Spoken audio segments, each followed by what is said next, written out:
তৌফিক স্টোরিতে স্বাগতম। আমাদের গল্প এখনও শেষ হয়নি, ফিরে এসেছি অন্য গল্প পরিচয়ে। সাবস্ক্রাইব করে পাশে থেকো। রোজ রোজ তরকারি চাইতে বাড়ি আসিস কামলার পোলা। তোর মায়ের কি লজ্জা শরম নাই? তোর বাপের জন্য কি আমি তরকারির ভান্ডার খুলে রাখছি? দূর হয়ে যা চোখের সামনে থেকে। বছর 15 আরহামকে ওর মা ছোট্ট একটা বাটি হাতে চেয়ারম্যান বাড়িতে পাঠিয়েছিল একটু বাসি তরকারির জন্য। অমনি চেয়ারম্যানের স্ত্রী রিনা বেগমের ধমক শুনে পাথর হয়ে যায় ও লজ্জায় মাথাটা নিচু করে ফেলে। আরহাম আসতে চায়নি, কিন্তু মায়ের ধমক শুনে আসতে বাধ্য হয়েছে। এখন তরকারি না নিয়ে বাসি গেলে হয়তো লাঠি দিয়ে মারবে, তাই অসহায় চাহনিতে রিনা বেগমের দিকে তাকিয়ে করুণ কণ্ঠে বলে, একটুই তো চেয়েছি চাচি, বাবা মাঠে কাজ করতে যাবে, বাড়িতে মা পান্তা ভাত রেখেছে, একটু তরকারি পেলে বাবা পান্তা খেত। রিনা বেগম ঝাঁঝালো কণ্ঠে বলেন, সে তোর বাবা জাহান্নামে যাক, আমার জানার প্রয়োজন নেই। আর কামলার ছেলে আমাকে কোন সাহসে চাচি বলছিস তুই? ম্যাডাম বলবি। এখন যা চোখের সামনে থেকে, শরীর থেকে বাজে গন্ধ আসছে। কথাটা রিনা বেগম বলে দরজা লাগিয়ে দিতে নিবে, অমনি পেছন থেকে চেয়ারম্যান আবিদ সাহেব কর্কশ কণ্ঠে বলে, কই গো রিনা, সকাল সকাল অমন চেঁচাচ্ছ কেন? চেঁচামেচি কি আর করি সাধে? তোমাকে কতবার বলেছি বাড়ির সামনে থেকে ওই কামলার পরিবারকে তুলে দিতে, শোনো না তো আমার কথা। রোজ রোজ ওই মুখপুরি সাহানা ওর ছোট বাচ্চাকে পাঠায় তরকারি ভিক্ষা নিতে। আরে রাগ করো কেন? ওর মুখের উপর একটু পচা তরকারি ছুঁড়ে মারো, তাহলেই চলে যাবে। এইসব ছোট লোকের লজ্জা নেই, ঘাড় ধাক্কা দিয়েও কুকুরের মতো ঘেউ ঘেউ করে বসে থাকবে। কথাটা বলে আবিদ সাহেব এগিয়ে এসে মাথা নিচু করে দাঁড়িয়ে থাকা আরহামের কান টেনে ধরে রাগী কণ্ঠে বলে, শোন কমলার বাচ্চা, তোর মাকে বলবি তোরে যেন আর না পাঠায় তরকারি নিতে। যদি পাঠায় তবে তোর মায়ের পিছন দিয়ে তরকারি ঢুকিয়ে দিব। আরহাম ওর মায়ের নামে চেয়ারম্যানের মুখ থেকে বাজে কথা শুনে মাথাটা তুলে তাকায়। 15 বছর বয়স, বেশ বুঝতে পারে চেয়ারম্যানের কথার অর্থ। রাগী হিংস্র চোখে কিছু বলতে যাবে, তার আগে রিনা বেগম ওর মুখের উপর তরকারির পলিথিন ছুঁড়ে মেরে বলে, নে যা গিয়ে তোর কামলা বাবাকে খাওয়া। নিজেরা আসতে পারে না, তোকে দিয়ে ভিক্ষা করায়। তোর মাকে কাজে পাঠাই দিবি, বিনিময়ে টাকা পয়সা দিব না বাপু। কাজ করে তরকারি নিয়ে যাবি। দেখুন চাচি, আমাকে যা বলার বলুন, বাবা মাকে কিছু বলবেন না।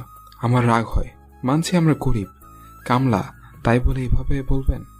আবিদ সাহেব আরহামের কথা শুনে ওর চুলের মুঠি চেপে ধরে ক্ষিপ্ত কণ্ঠে বলে, বললে কি করবি রে? চিনিস তুই আমায়? তোকে শতবার আমি জেলের ভাত খাওয়াতে পারে। 2 দিনের ছোকরা চা ভাগ সামনে থেকে, নয়তো চামড়া তুলে নিব। আরহামের রাগ ততক্ষণে দ্বিগুণ হয়ে গিয়েছে। রাগে থরথর করে কাঁপতে কাঁপতে মাটিতে পড়ে থাকা পচা বাসে তরকারি পলিথিনটা তুলে নিয়ে হুট করে চেয়ারম্যানের মুখের ওর শরীরের সমস্ত শক্তি দিয়ে আঘাত করে এক দৌড়ে পালিয়ে যায়। হঠাৎ ছোট ছেলের এমন আক্রমণে আবিদ সাহেব কিছু বুঝে ওঠার আগেই পলিথিন ফেটে গিয়ে সমস্ত তরকারি তার চোখ, মুখ, এমনকি নাকের মধ্যে ঢুকে যেতেই গগন ফাটানো চিৎকারে লাফাতে শুরু করে। পাশে দাঁড়িয়ে থাকা রিনা বেগম দ্রুত তার হাত ধরে বাথরুমে নিয়ে যেতে থাকে, কেননা তিনি রাগ করে বাসি তরকারিতে 10 চামচ মরিচ গুঁড়ো গুলিয়ে দিয়েছিলেন, যাতে আরহামের বাবা একটু মুখে দিতে না পারে। ততক্ষণে আরহাম এক দৌড়ে ওর বাড়িতে ঢুকে ছোট ঝুপড়ির রান্নাঘর থেকে বেরিয়ে আসেন শাহানা বেগম। ছেলেকে এমন দৌড়ে আসতে দেখে তিনি কিছু না বলেও হাতের তরকারি বাড়িতে তরকারি না দেখে তিনি বেশ রাগী কণ্ঠে বলেন, কি রে আরহাম, তোরে না তোর চাচার বাড়ি একটু তরকারি আনতে পাঠালাম, খালি হাতে কোথা থেকে দৌড়ে আসলি? আরহাম রাগে ওর মায়ের দিকে তরকারির বাটিটা ছুঁড়ে মেরে চিৎকার দিয়ে বলে, নেই রিমা, ওদের ভিক্ষার পচা তরকারি। চাচা তোমাকে অনেক বাজে কথা বলেছে, তাই আমি তরকারি চাচার মুখে ছুঁড়ে ফেলে চলে এসেছি। কথাটা বলে আরহাম নিজের ঘরে চলে যেতে নিবে। অমনি শাহানা বেগম ছেলের হাত ধরে টেনে ঠাস ঠাস করে 3টা থাপ্পড় মেরে বলেন, হারামজাদা, জন্ম নিছিসই তো ভিখারির ঘরে, তরকারি যে ফেলে দিয়ে আসছিস। বলি তোর বাবাকে কি খাইয়ে মাঠে পাঠামো? ঘরে বাজার নাই জানিস না? আরহাম গালে হাত দিয়ে হু হু করে কেঁদে ফেলে। ঘর থেকে বড় ছেলের কান্না শুনে বেরিয়ে আসেন জামান সাহেব। স্ত্রীর থেকে ছেলেকে নিজের পেছনে আড়াল করে নিয়ে বলেন, এই শাহানা, ছেলের গায়ে হাত তুলছো কেন? কি করেছো? শাহনা বেগম আরো দ্বিগুণ রেগে গিয়ে বলেন, তুমি চুপ করো। বাপ তো ছিল চেয়ারম্যান, বড় ছেলে হয়ে পড়াশোনা করনি, সারাদিন ফল আমোদ ফুর্তি করে বেরিয়েছো।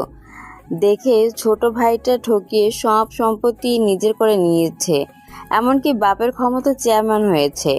আর তুমি বড় ছেলে হয়েও পথের ফকির, ঘরে এক ফোঁটা বাজার নাই। ছোট ভাইয়ের বাড়ি থেকে পচা তরকারি আনলে পেটে ভাত যায়, আর সেই তোমার ছেলে এত রাগ কই থেকে আসে শুনি? জামান সাহেব স্ত্রীর কথাই মন খারাপ করেন, সাথে লজ্জাও পান। লজ্জা মিশ্রিত কণ্ঠে ছেলেকে বলেন, বাপজান, আমার বলতো তোর মা তোরে মারলো কেন? কিছু করেছিস তুই? না বাবা, মা সকালে জোর করে চাচার বাসায় তরকারি আনতে পাঠিয়েছিল। সেখানে চাচা চাচি তোমাকে আর মাকে অনেক বাজে কথা বলেছে দেখে আমি তরকারি না নিয়েই চাচার মুখে ছুঁড়ে মেরে চলে এসেছি। আমি চাই না ওদের পচা তরকারি ভিক্ষা, আমি না খেয়ে থাকবো। জামান সাহেব ছেলের কপালে চুমু দিয়ে বলেন, ঠিক করেছিস। সব সময় এমন মন মানসিকতা নিয়ে চলবি বাবা। আর শোনো শাহানা, আর কখনোই আবিদের বাড়িতে তরকারি চাইতে পাঠিও না ছেলেকে। আমি মাঠে গিয়ে যাচ্ছি, বেশ ভালো শাক আর পটল হয়েছে, তুলে আনছি গরম গরম শাক আর পটল ভাজি দিয়ে ভাত খাবো। কথাটা বলে জামান সাহেব বেরিয়ে যান বাড়ি থেকে। শাহানা বেগমও ছেলের দিকে কটমট চোখে তাকিয়ে বলেন, বাবার মতোই হয়েছুস, আত্মসম্মানওয়ালা লোক। পকেটে দুটো টাকা নেই, কিন্তু চাই সম্মান। যা ঘরে গিয়ে পড়তে বস, দুটো ভাত রান্না করি, 4টা গিলে স্কুলে চলে যাবি। আরহাম ওর মায়ের কথায় কোনো জবাব না দিয়ে চলে যায় ঘরে। অমনি দরজার আড়াল থেকে বেরিয়ে আসে 9 বছরের সুমি, আরহামের একমাত্র ছোট বোন। বোনকে ছুটে আসতে দেখে আরহাম দুহাত বাড়িয়ে কোলে তুলে নেয়। সুমিও ভাইয়ের কোলে উঠে কাঁধে মাথা রেখে বলে, ভাইয়া, মা খুব মেরেছে তাই না? তোমার কি খুব লেগেছে? না বোন, আমার একটুও লাগেনি। তা তুই কোথা থেকে দেখলি শুনি? ওই যে দরজার কোণে লুকিয়ে, নয়তো আমাকেও মারতো। আমি থাকতে তোর গায়ে কেউ হাত দিতে পারবে না রে বোন। এখন পড়তে বসি চল, নয়তো মা আবার লাঠি নিয়ে আসবে। কথাটা বলে আরহাম বোনকে কোলে নিয়ে পড়তে বসে। এদিকে ঘণ্টাখানেক অসম্ভব জ্বালা যন্ত্রণা সহ্য করে কিছুটা শান্ত হয়েছে আবিদ সাহেব। তার পুরো মুখ তখনও ভীষণ রকম জ্বলছে। দুহাতে পাগলের মতো বরফ ঘষতে থাকেন। পাশে দাঁড়িয়ে থাকা রিনা বেগম ভয়ে ভয়ে স্বামীর মুখের দিকে তাকান। পুরো মুখ লাল টকটকে হয়ে গিয়েছে, চোখের কোটরে রক্ত জমাট বেঁধে গিয়েছে। আবিদ সাহেব হাতে ছোট আয়না নিয়ে এক পলক নিজের চেহারা দেখে রাগে থরথর করে কাঁপতে কাঁপতে বলেন, আরহাম, তুই আমার ভাতিজা হলেও আমাকে যতটা যন্ত্রণা দিয়েছিস তার চেয়েও বহুগুণ জ্বালা যন্ত্রণা আমি তোকে দিব। হ্যাঁ, তোকে আমি এর উপযুক্ত শাস্তি দিবই। কথাটা বলতে বলতে আবিদ সাহেব বরফ পানিতে মুখ চুবিয়ে ফেলেন। জামান সাহেবও ততক্ষণে নিজের 2 বিঘা জমি থেকে পটল আর লাল শাক তুলে নিয়ে হাঁটতে থাকেন বাড়ির দিকে। সরু আইল, তার উপর না খাওয়া শরীর, চোখ মুখ ঝাপসা হয়ে আছে, যার কারণে অনেকবার হোঁচট খেতে খেতে বাড়ি এসে স্ত্রীর হাতে লাল শাক আর পটল তুলে দিয়ে ঘরে ঢুকতেই ছেলে মেয়েকে পর টেবিলে দেখে মনে শান্তি পান। নিজের ঘরে গিয়ে বিছানায় শরীরটা এলে দিয়ে আফসোস করেন, কেন তিনি ছোট ভাইটার মতো পড়াশোনা করল না? কেন তার একটা বারও মনে পড়ল না তার ভবিষ্যতের সন্তান নাতি নাতনিদের কথা? হায়, আফসোস হয় আজ। আর কিছু করেনি। বাবা দিয়ে যাওয়া 4 বিঘা জমি ছাড়া আজ তিনি পথের ফকির, অথচ তার ভাই বিশাল বড় দালান ঘরের মালিক, 100 বিঘা জমি, কোটি কোটি টাকা আর গাড়ি বাড়ির মালিক। কথাগুলো ভাবতে গিয়ে চোখ থেকে টুপ টুপ করে 2 ফোঁটা পানি গাল গড়িয়ে মাটিতে পড়ার আগে মুছে ফেলেন। ভাঙা টেবিলের উপর থেকে পানি গ্লাসটা নিয়ে কয়েক চুমুক খেয়ে উঠে গিয়ে ছেলের ঘরে যান। গভীর মনে পড়তে থাকা আরহাম বাবার উপস্থিতি টের পেয়ে ঘাড় ঘুরিয়ে তাকায়। জামান সাহেব ছেলের মাথায় হাত বুলিয়ে দেয় আর মেয়েকে কোলে তুলে নিয়ে বলে, বাবা আরহাম, জীবনে কিছু করতে হলে পড়ার বিকল্প নেই। মন দিয়ে পড়াশোনা করো। তবে তার চেয়েও বড় কথা হলো কখনো মিথ্যার আশ্রয় নিও না। সৎ থাকো, জীবনে সফল হবে। আরাম মাথা নাড়িয়ে হ্যাঁ সম্মতি জানায়। জামান সাহেবও ছেলের পাশে বসে টুকটাক পড়া দেখিয়ে দিতে থাকেন। এমন সময় সুমি বলে, বাবা, ও বাবা, বলো মা। আবির চাচুর মতো আমাদের বাড়ি কবে হবে? জানো বাবা, আবির চাচুর বাড়িতে না বেশ ঠান্ডা, আমাদের না বাড়ির মতো গরম নেই। আমি চাচুর বাড়িতে থাকতে চাইলে চাচি আমাকে বের করে দেয়। তা তো দিবেই মা, ওটা তো আমাদের বাড়ি নয়, ও বাড়িতে আর যেতে হবে না, কেমন? আচ্ছা বাবা, তবে তুমি আমায় অমন একটা বাড়ি বানিয়ে দেবে কিন্তু। হ্যাঁ, তুমি বড় হয়ে ডাক্তার হও, তখন বানিয়ে দিব। এমন সময় রান্নাঘর থেকে শাহানা বেগমের কণ্ঠ ভেসে আসে। হয়েছে, ছেলে মেয়েদের বহুত জ্ঞান দিয়েছো, এখন দয়া করে রান্নাঘরে এসে বাপ ছেলে মেয়ে মিলে চাটা খেয়ে আমাকে উদ্ধার করো, আমার আরো কাজ আছে। বাবা আর হাম, চল গিয়ে খেয়ে আসি, নয়তো তোর মা আবার রেগে আগুন হয়ে যাবে। কথাটা বলে জামান সাহেব হালকা হেসে ছেলে মেয়েকে নিয়ে খেতে বসেন। শাহানা বেগম শাকার পটল ভাজি তুলে দেওয়ার পর কড়াই থেকে ডিম ভাজি তুলে দিয়ে বলেন, বলছি আরহামের বাবা, এভাবে আর কতদিন চলবে বলো তো? বাড়িতে তেমন চাল নেই, বাজার তো নেই, তোমার পকেটে টাকাও নেই, ধান পাকতে আর কতদিন লাগবে? জামান সাহেব ডিম দিয়ে ভাত মেখে মেয়েকে খাইয়ে দিতে দিতে বলেন, তোমার ওসব চিন্তা না করলেও চলবে, রিজিক আমিই নই, আল্লাহ নির্ধারণ করে দেন। ধান পাকতে শুরু করেছে, আল্লাহর রহমতে ভালো দান হয়েছে, আশা করি এবছর আর অভাব থাকবে না। বিয়ের পর থেকে তাই তো শুনে আসছি, বিয়ের সময় বাবা চাচারা চেয়ারম্যানের বড় ছেলে দেখে খোঁজ খবর না নিয়েই বিয়ে দিয়ে আমার জীবনটা শেষ করে ফেললো। আগে জানলে তোমাকে কখনোই বিবাহ করতাম না। এটা তোমার বাবা চাচার লোভের ফল, তাদের কাছে গিয়ে এসব বলবে। চেয়ারম্যান আমার বাবা ছিল, আমি নই, যে আমার অটেল সম্পত্তিও থাকবে। সময় থাকতে নিজেকে শুধরে নাও শাহানা। কথাটা বলে খেতে মন দেয় জামান সাহেব। আরাম বাবা মায়ের কথার ফাঁকে নিজের খাওয়া শেষ করে ঘরে চলে আসে। সকাল 9টা বেজে গিয়েছে। স্কুলে যেতে হবে 20 মিনিটের পথ হেঁটে, আর দেরি করা চলবে না। দ্রুত ছোট বোনকে নিয়ে বের হয় স্কুলের উদ্দেশ্যে। আরাম জোরে জোরে হাঁটলেও সুমি হাঁপিয়ে ওঠে, থেমে যায়। আরাম মুচকি এসে বোনকে কোলে তুলে নিতেই সুমি ওর গলা জড়িয়ে ধরে। আরাম হাঁটতে হাঁটতে সুমির নাক টেনে দিয়ে বলে, সুমি, তুই কিন্তু দিন দিন অভিনয় শিখে যাচ্ছিস, কোলে উঠবি, মুখে বলতে পারিস না? তুমি তো ভাইয়া সব জানো, আমি এতটা পথ হাঁটতে পারি না, তাহলে কেন শুধু শুধু হেঁটে নাও শুনি? কোলে করে নিয়ে যাবে আমায়? সে না হয় নীলা, কিন্তু বড় হতে হতে সবকিছু নিজেকেই করতে হবে। যখন তোমার মতো বড় হব তখন ভাববো। এখন জলদি জলদি চলো তো, দেরি হয়ে গেল স্কুলে যেতে। তবে রে, মারবো একটা থাপ্পড়। সুমি আরহামের গলা জড়িয়ে ধরে খিলখিল করে হেসে ফেলে। আরহামও বোনকে বুকের মাঝে আগলে নিয়ে জোরে পা চালায়। এদিকে ছেলেমেয়েকে স্কুলে যাওয়ার সময় 2 টাকা দিতে না পারার ব্যর্থতায় মুখটা শুকনো করে বসে আছে জামান সাহেব। শাহানা বেগম তা লক্ষ্য করে এগিয়ে এসে বলেন, কি গো, এভাবে মুখটা শুকনো করে বসে আছো কেন? তখন আমার কথা রাগ করেছো? তোমার কথায় আর রাগ করে কি হবে শাহানা? তুমি তো আর মিথ্যা কিছু বলনি। তোমার কত আশা ছিল সোনার গহনা পরে থাকবে স্বামীর বাড়ি, অথচ তুমি চাকরানির মতো খেটে চলেছো। শাহানা বেগম স্বামীর মন বোঝেন, বেশ অভিমান করেছে তার উপর, তাই তিনি আর অত না ভেবে হুট করে জামান সাহেবের পা চেপে ধরে মাটিতে বসে পড়ে। চলো চলো চোখে বলে, আমাকে ক্ষমা করে দাও আরহামের বাবা, আমি আর কখনো তোমাকে ওভাবে খোঁটা দিয়ে কথা বলবো না, দয়া করে আমার উপর অভিমান করে থেকো না। জামান সাহেব স্ত্রীর কাজে হতভম্ব হয়ে যায়। পরক্ষণেই দ্রুত স্ত্রীকে পা থেকে টেনে তুলে নিজের পাশে বসিয়ে বলেন, কি করছো শাহানা? এতদিন হলো সংসার করছো আমার সঙ্গে, অথচ আমার মন বুঝলে না। তোমাকে আমি বাড়ি গাড়ি সোনাদানা দিতে না পারলেও ভালোবাসি, আর সেই ভালোবাসার মানুষের কথায় অভিমান করব?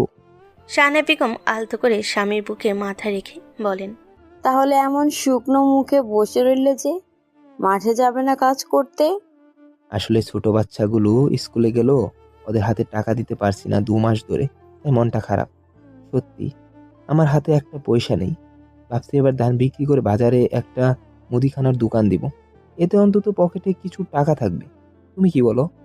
হ্যাঁ তাই করো। আর শোনো না, আমার বাবা মায়ের একসাথে জিয়ারত হবে, গরু জবাই করবে। ভাবছি 2 ছেলে মেয়েকে নিয়ে যাব, একটু মাংস খেতে পারবে। রোজ রোজ ওদের পাতে আর শাক ভাত তুলে দিতে পারি না। ঠিক আছে, যেও। আমি দেখি, যাওয়ার চেষ্টা করব। কথাটা বলে জামান সাহেব চলে যান মাঠের দিকে। শাহানা বেগম মনমরা হয়ে বসে থাকেন, কেননা তিনি জানেন জামান সাহেব কখনোই যাবেন না তার বাবার বাড়ি, কেননা তার বাকি বোনেরাও জামিনী আসবে, যাদের কোটি কোটি টাকা, সেখানে তার স্বামী হতদরিদ্র, ওদের সামনে বেমানান। তবে শাহানা বেগম ভাবনা শেষে মুচকি হাসেন, কেননা তার স্বামীর অর্থবিত্ত না থাকলেও তার ভালোবাসার পুরোটাই তিনি পান, যা তার বোনেরা পায় না।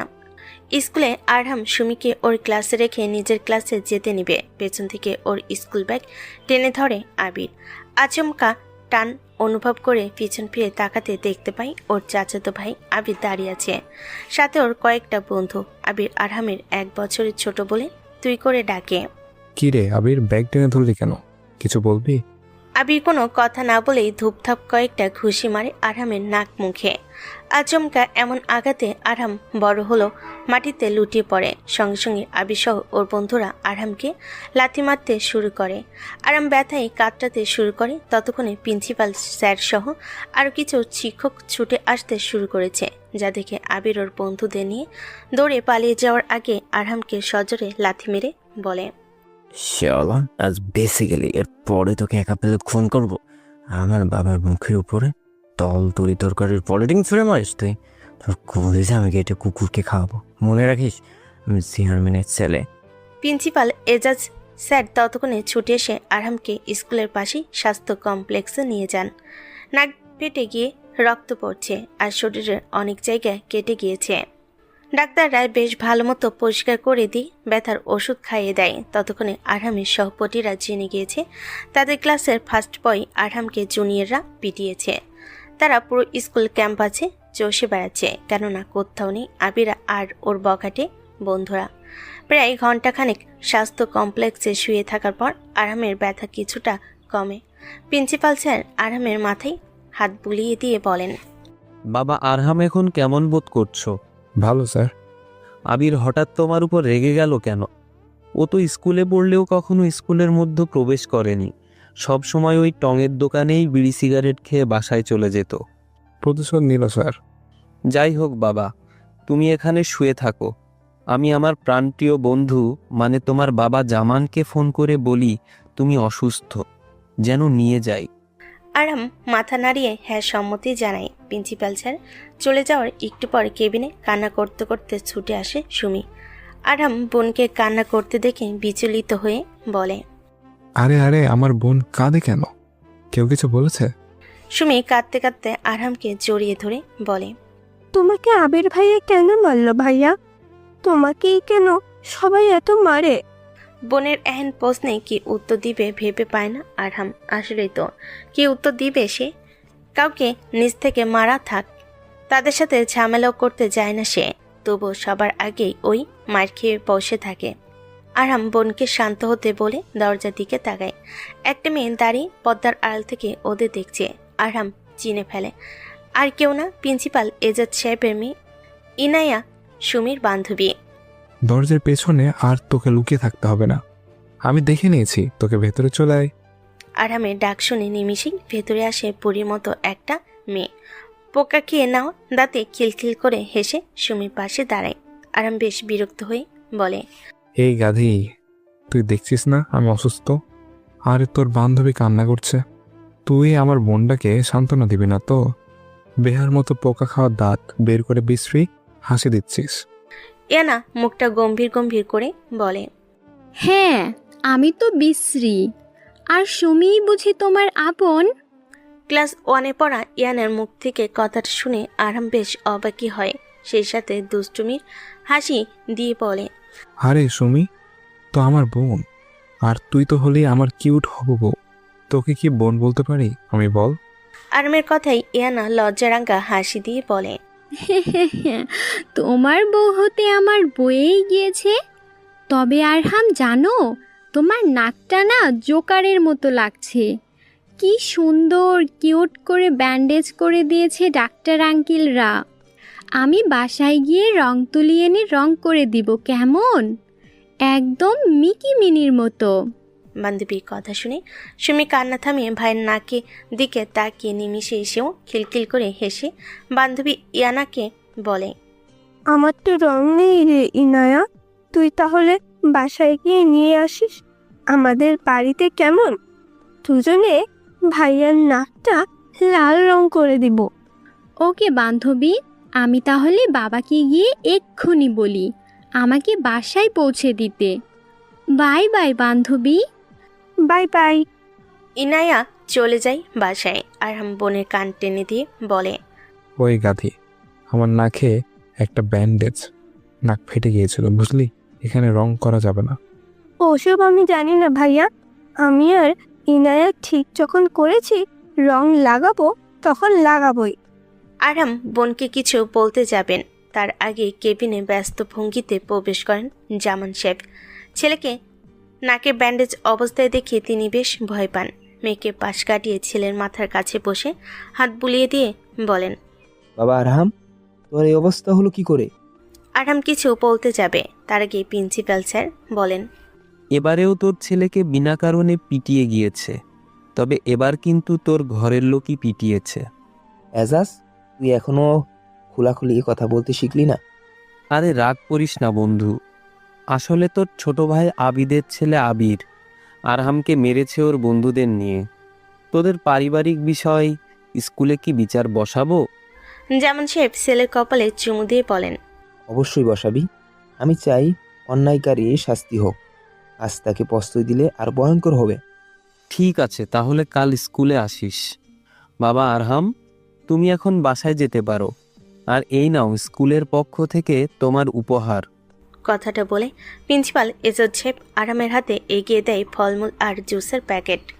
জামান সাহেব বন্ধুর দিকে কৃতজ্ঞতা ভরা চাহনিতে তাকিয়ে বলেন, মা ইয়ানা, কই রে এজাজ, স্কুলে আসেনি আজ?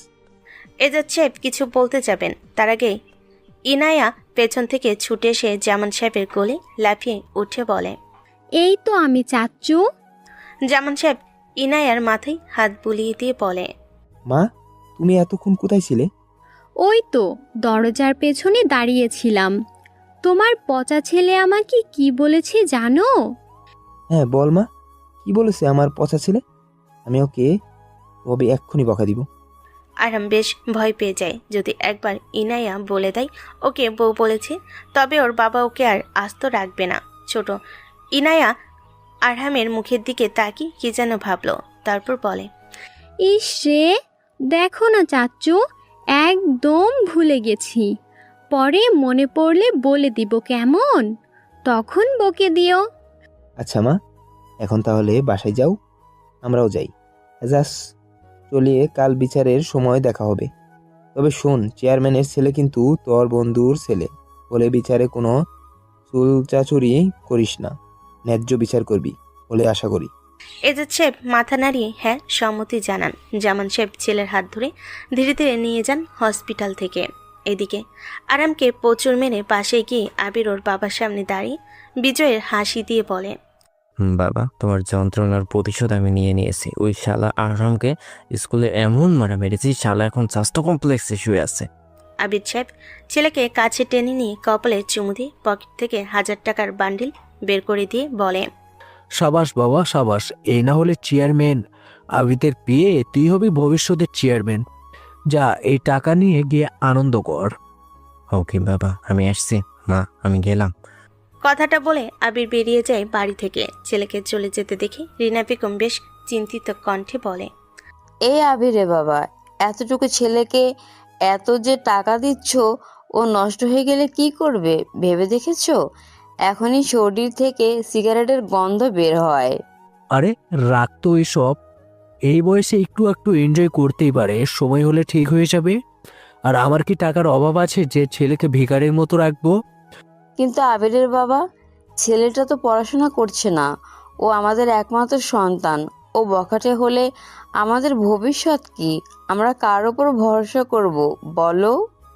আবির সাহেব স্ত্রীর কথা শুনে বেশ বিরক্তিকর ভাবে বলেন, তোমার এসব কথা আমার ভালো লাগে না। টাকা এসব পড়াশোনার দরকার নেই। ওকে স্কুলে পাঠিয়েছিলাম গ্যাং তৈরি করতে, ও করেছে। এখন আর ভয় কিসের? আমি বারবার নির্বাচিত হব। যখন যাই পার্টি অফিসের লোক বসে আছে, একটু মিটিং ফিটিং করে আসে। কথাটা বলে আবিদ সাহেব চলে যান। রিনা বেগম ঠাই বসে থেকে হাবিজাবি ভাবতে শুরু করেন। নাক ফাটিয়ে স্কুল থেকে ফেরাই শাহানা বেগম ছেলের উপর ভীষণ রেগে আছেন। আরাম মায়ের রাগ বুঝতে পেরে বলে, তুমি আবার রেগে গিয়েছো আম্মু? চুপ, তুই কোনো কথা বলবি না। ক্লাস 9-এ পড়িস, আজ বাদে কালকে এসএসসি পরীক্ষা দিবি, অথচ তোকে তোরই ছোট চাচাতো ভাই মারে। আমি মার ইচ্ছা করে খেয়েছি। মনে নেই সকালে চাচার মুখে তরকারি পলিথিন ছুঁড়ে মেরেছিলাম? ওইটার প্রতিশোধ নিয়েছে আবির। আমি বাধা দিইনি, কেননা চাচার প্রতিশোধ আরো ভয়ঙ্কর হতো। শাহানা বেগম ছেলের কথা শুনে আর কিছু বলেন না, কেননা তিনি ছেলের ভাবনা বুঝতে পেরেছেন।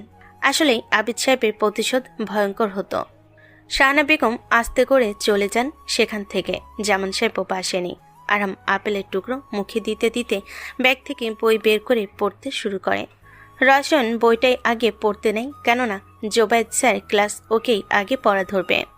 এদিকে এজাজ সাহেব মেয়েকে নিয়ে বাসে ঢুকতে এক দৌড়ে ইনায়া ঘরে চলে যায়, আবার ঝড়ে গতিতে দৌড়ে ফিরে আসে তার কাছে, হাতে রঙের বাক্স আর তুলি। এজাজ সাহেব ভুরু কুঁচকে মেয়ের দিকে তাকিয়ে বলেন, এসব কি মা? মাত্র বাসায় আসলাম, এখন আমি আর কোথাও নিয়ে যেতে পারবো না। ইনায়া মুহূর্তে ঠোঁট দুটো উল্টিয়ে কাঁদো কাঁদো ভঙ্গিতে বলে, বাবা প্লিজ নিয়ে চলো না সুমিদের বাসায়, না হলে কিন্তু আমি কেঁদে দিব। এজাজ সাহেব মেয়ের কাঁদো কাঁদো চেহারা দেখে আর না করতে পারেন না। কোলে তুলে নিয়ে বাইরে বের হতে নিবেন, অমনি কিচেন থেকে বেরিয়ে আসে লুবনা বেগম। বাবা মেয়ের দিকে কড়া চোখে তাকিয়ে বলেন, এই যে মেয়ের বাবা, স্কুল থেকে ফিরতে না ফিরতেই কোথায় যাওয়া হচ্ছে শুনি? এজাজ সাহেব ক্লান্তিময় চাহনিতে স্ত্রীর দিকে তাকিয়ে বলেন, কোথায় আবার? মেয়ের হবু শ্বশুর বাড়িতে, সেই সাথে আমাদের হবু পুত্রবধূর বাড়িতেও। জামান ভাইয়ের বাড়িতে যাচ্ছ? হ্যাঁ, এখন থাকো, যাই গিয়ে মেয়েটাকে বুঝিয়ে দিয়ে আসি। শোনো, আসার সময় হোস্টেল থেকে তোমার নিজের ছেলেটাকেও নিয়ে এসো। 2 মাস হলো বাসায় আনোনি। আমার কি ছেলেটাকে দেখতে ইচ্ছে করে না? তুমি তো মেয়েকে নিয়েই বেশ আছো। ইনানকে মানুষ করতে ক্যাডেট কলেজে রেখেছি লুবনা, ওখান থেকেও মানুষ হিসেবে বের হবে। প্রতিটা ক্যাডেটিয়ানের ক্যারিয়ার নিয়ে চিন্তিত হতে হয় না। তোমার বক বক শুনতে চাইনি। আমার রান্না করা বাকি ছেলের জন্য, পোলাও রান্না করছি। জলদি গিয়ে ছেলেকে একটু বাসায় নিয়ে এসো। আজ বৃহস্পতিবার, আশা করি কোনো অসুবিধে হবে না। কি আর করার, এজাজ সাহেব নিরুপায় হয়ে মেয়েকে নিয়ে আরামদের বাসায় রাখতে যায়।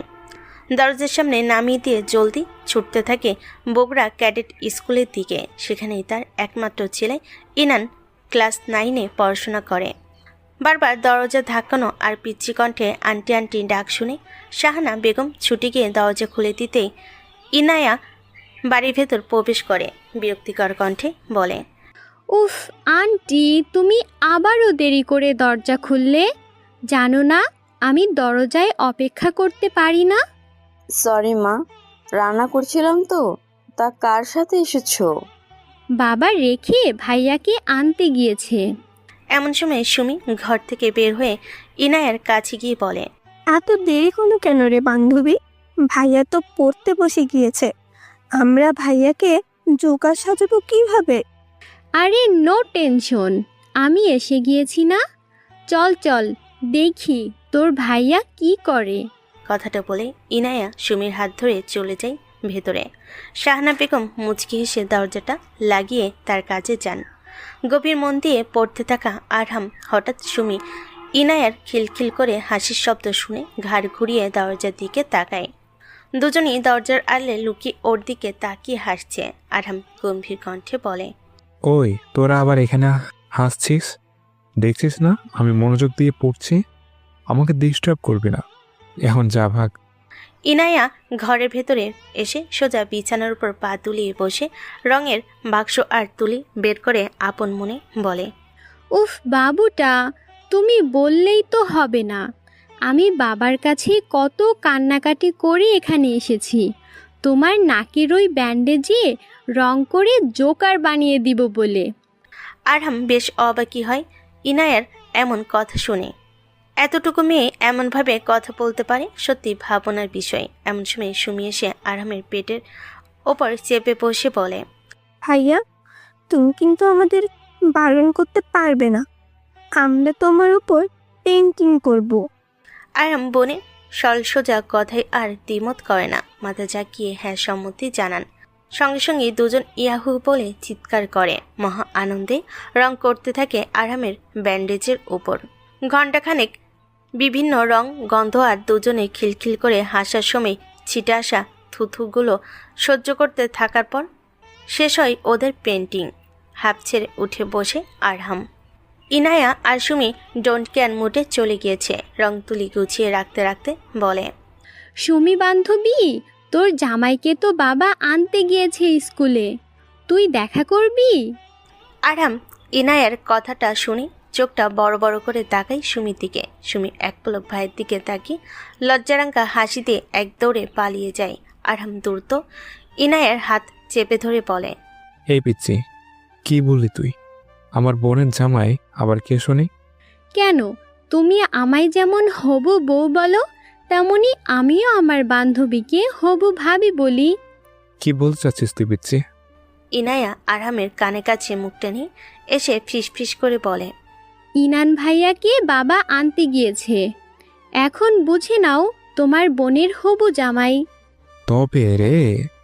আরহাম তেড়ে যেতে নিবে, তার আগে ইনায়া পালিয়ে যায়। এদিকে বাবার মোটরসাইকেলের পেছনে মুখ গোমরা করে বসে আছে ইনান। এজাজ সাহেব ছেলের মুখ ভার করা দেখে বলেন, কি ব্যাপার ইনান, মুখ এমন করে রেখেছো কেন? বাসায় যাওয়ার ইচ্ছে নেই বুঝি? তোমার সাথে কথা নেই বাবা, তুমি তো আমাকে ভুলেই গিয়েছো। বলবেও না বা কেন, তোমার তো ইনায় আছে। বাবা শুনো, তোমার জীবন গড়ার জন্য দূরে রেখেছি, তাই বলে ভেবো না ভুলে গিয়েছি। ক্যাডেট স্কুল কলেজে যারা পড়াশোনা করে তাদের ক্যারিয়ার নিয়ে চিন্তিত হতে হয় না। তাহলে আমার বন্ধু আরহামকেও ভর্তি করে দিতে, আমরা একসাথে পড়তাম। এজাজ সাহেব হঠাৎ গাড়ির ব্রেক চেপে ধরে গম্ভীর কণ্ঠে বলেন, তোমার বাবা একজন বেসরকারি স্কুলের প্রিন্সিপাল, তার অঢেল সম্পদ নেই যে তোমার সহ আরও একজনকে পড়াশোনা করানোর সামর্থ্য হবে। এখন গাড়ি থেকে নামো, আরহামের বাসায় এসে গিয়েছি। আরহাম নামটা শুনতে ইনান পাশের বাড়ির দিকে তাকায়। সত্যি ওর বন্ধুর বাড়ি। আর ওকে পাইকে এক দৌড়ে বাড়ির ভেতরে চলে যায় আর ডাকতে থাকে, আরহাম, এই আরহাম, কই রে বন্ধু তুই? বেরিয়ে আয়। বহুদিন পর বন্ধুর ডাক শুনে আরহাম আর বিছানায় শুয়ে থাকতে পারে না। এক দৌড়ে ঘর থেকে বের হতেই ইনান ছুটে এসে আরহামকে বুকে জড়িয়ে নেয়। বহুদিন পর দুই বন্ধুর মিলন। বহু সময় একে অপরকে জড়িয়ে ধরে রাখার পর ইনান আরহামের দিকে তাকিয়ে হঠাৎ জোরে হেসে ওঠে। হাসতে হাসতে লুটিপুটি খাওয়ার অবস্থা। আরহাম কপট রাগী কণ্ঠে বলে, ওই হালা, এমন পাগলের মতো হাসছিস কেন? হাসবো না? তোর নাকের ওই ব্যান্ডে যেমন জগারের মতো পেইন্টিং, একদম জগারের মতো লাগছে। চুপ কর, মাথা গরম করস না। তোর এই বিচ্ছু বোন আর আমার শয়তানি বোনটাই এসব করেছে। কত বললাম আমি অসুস্থ, আমার উপর অত্যাচার করিস না, শুনলই না। ইনান হঠাৎ হাসি থামিয়ে গম্ভীর কণ্ঠে বলে, তোর নাকে ব্যান্ডেজ কেন রে বন্ধু? কি হয়েছে তোর? আরহাম মাথা নিচু করে বলে, ওই আর কি, বারবারের মতোই মার খেয়েছি। ওসব বাদ দে, বল কেমন আছিস তুই? বলবি না যখন, জোর করবো না। চল আমাদের বাড়ি, একসাথে খাওয়া দাওয়া করবো। আরহাম কিছু বলবে তার আগেই ইনায়া ওর ভাইয়ের কোলে উঠে বলে, ওই ভাইয়া, তুমি শুধু তোমার বন্ধুকে বলছো কেন?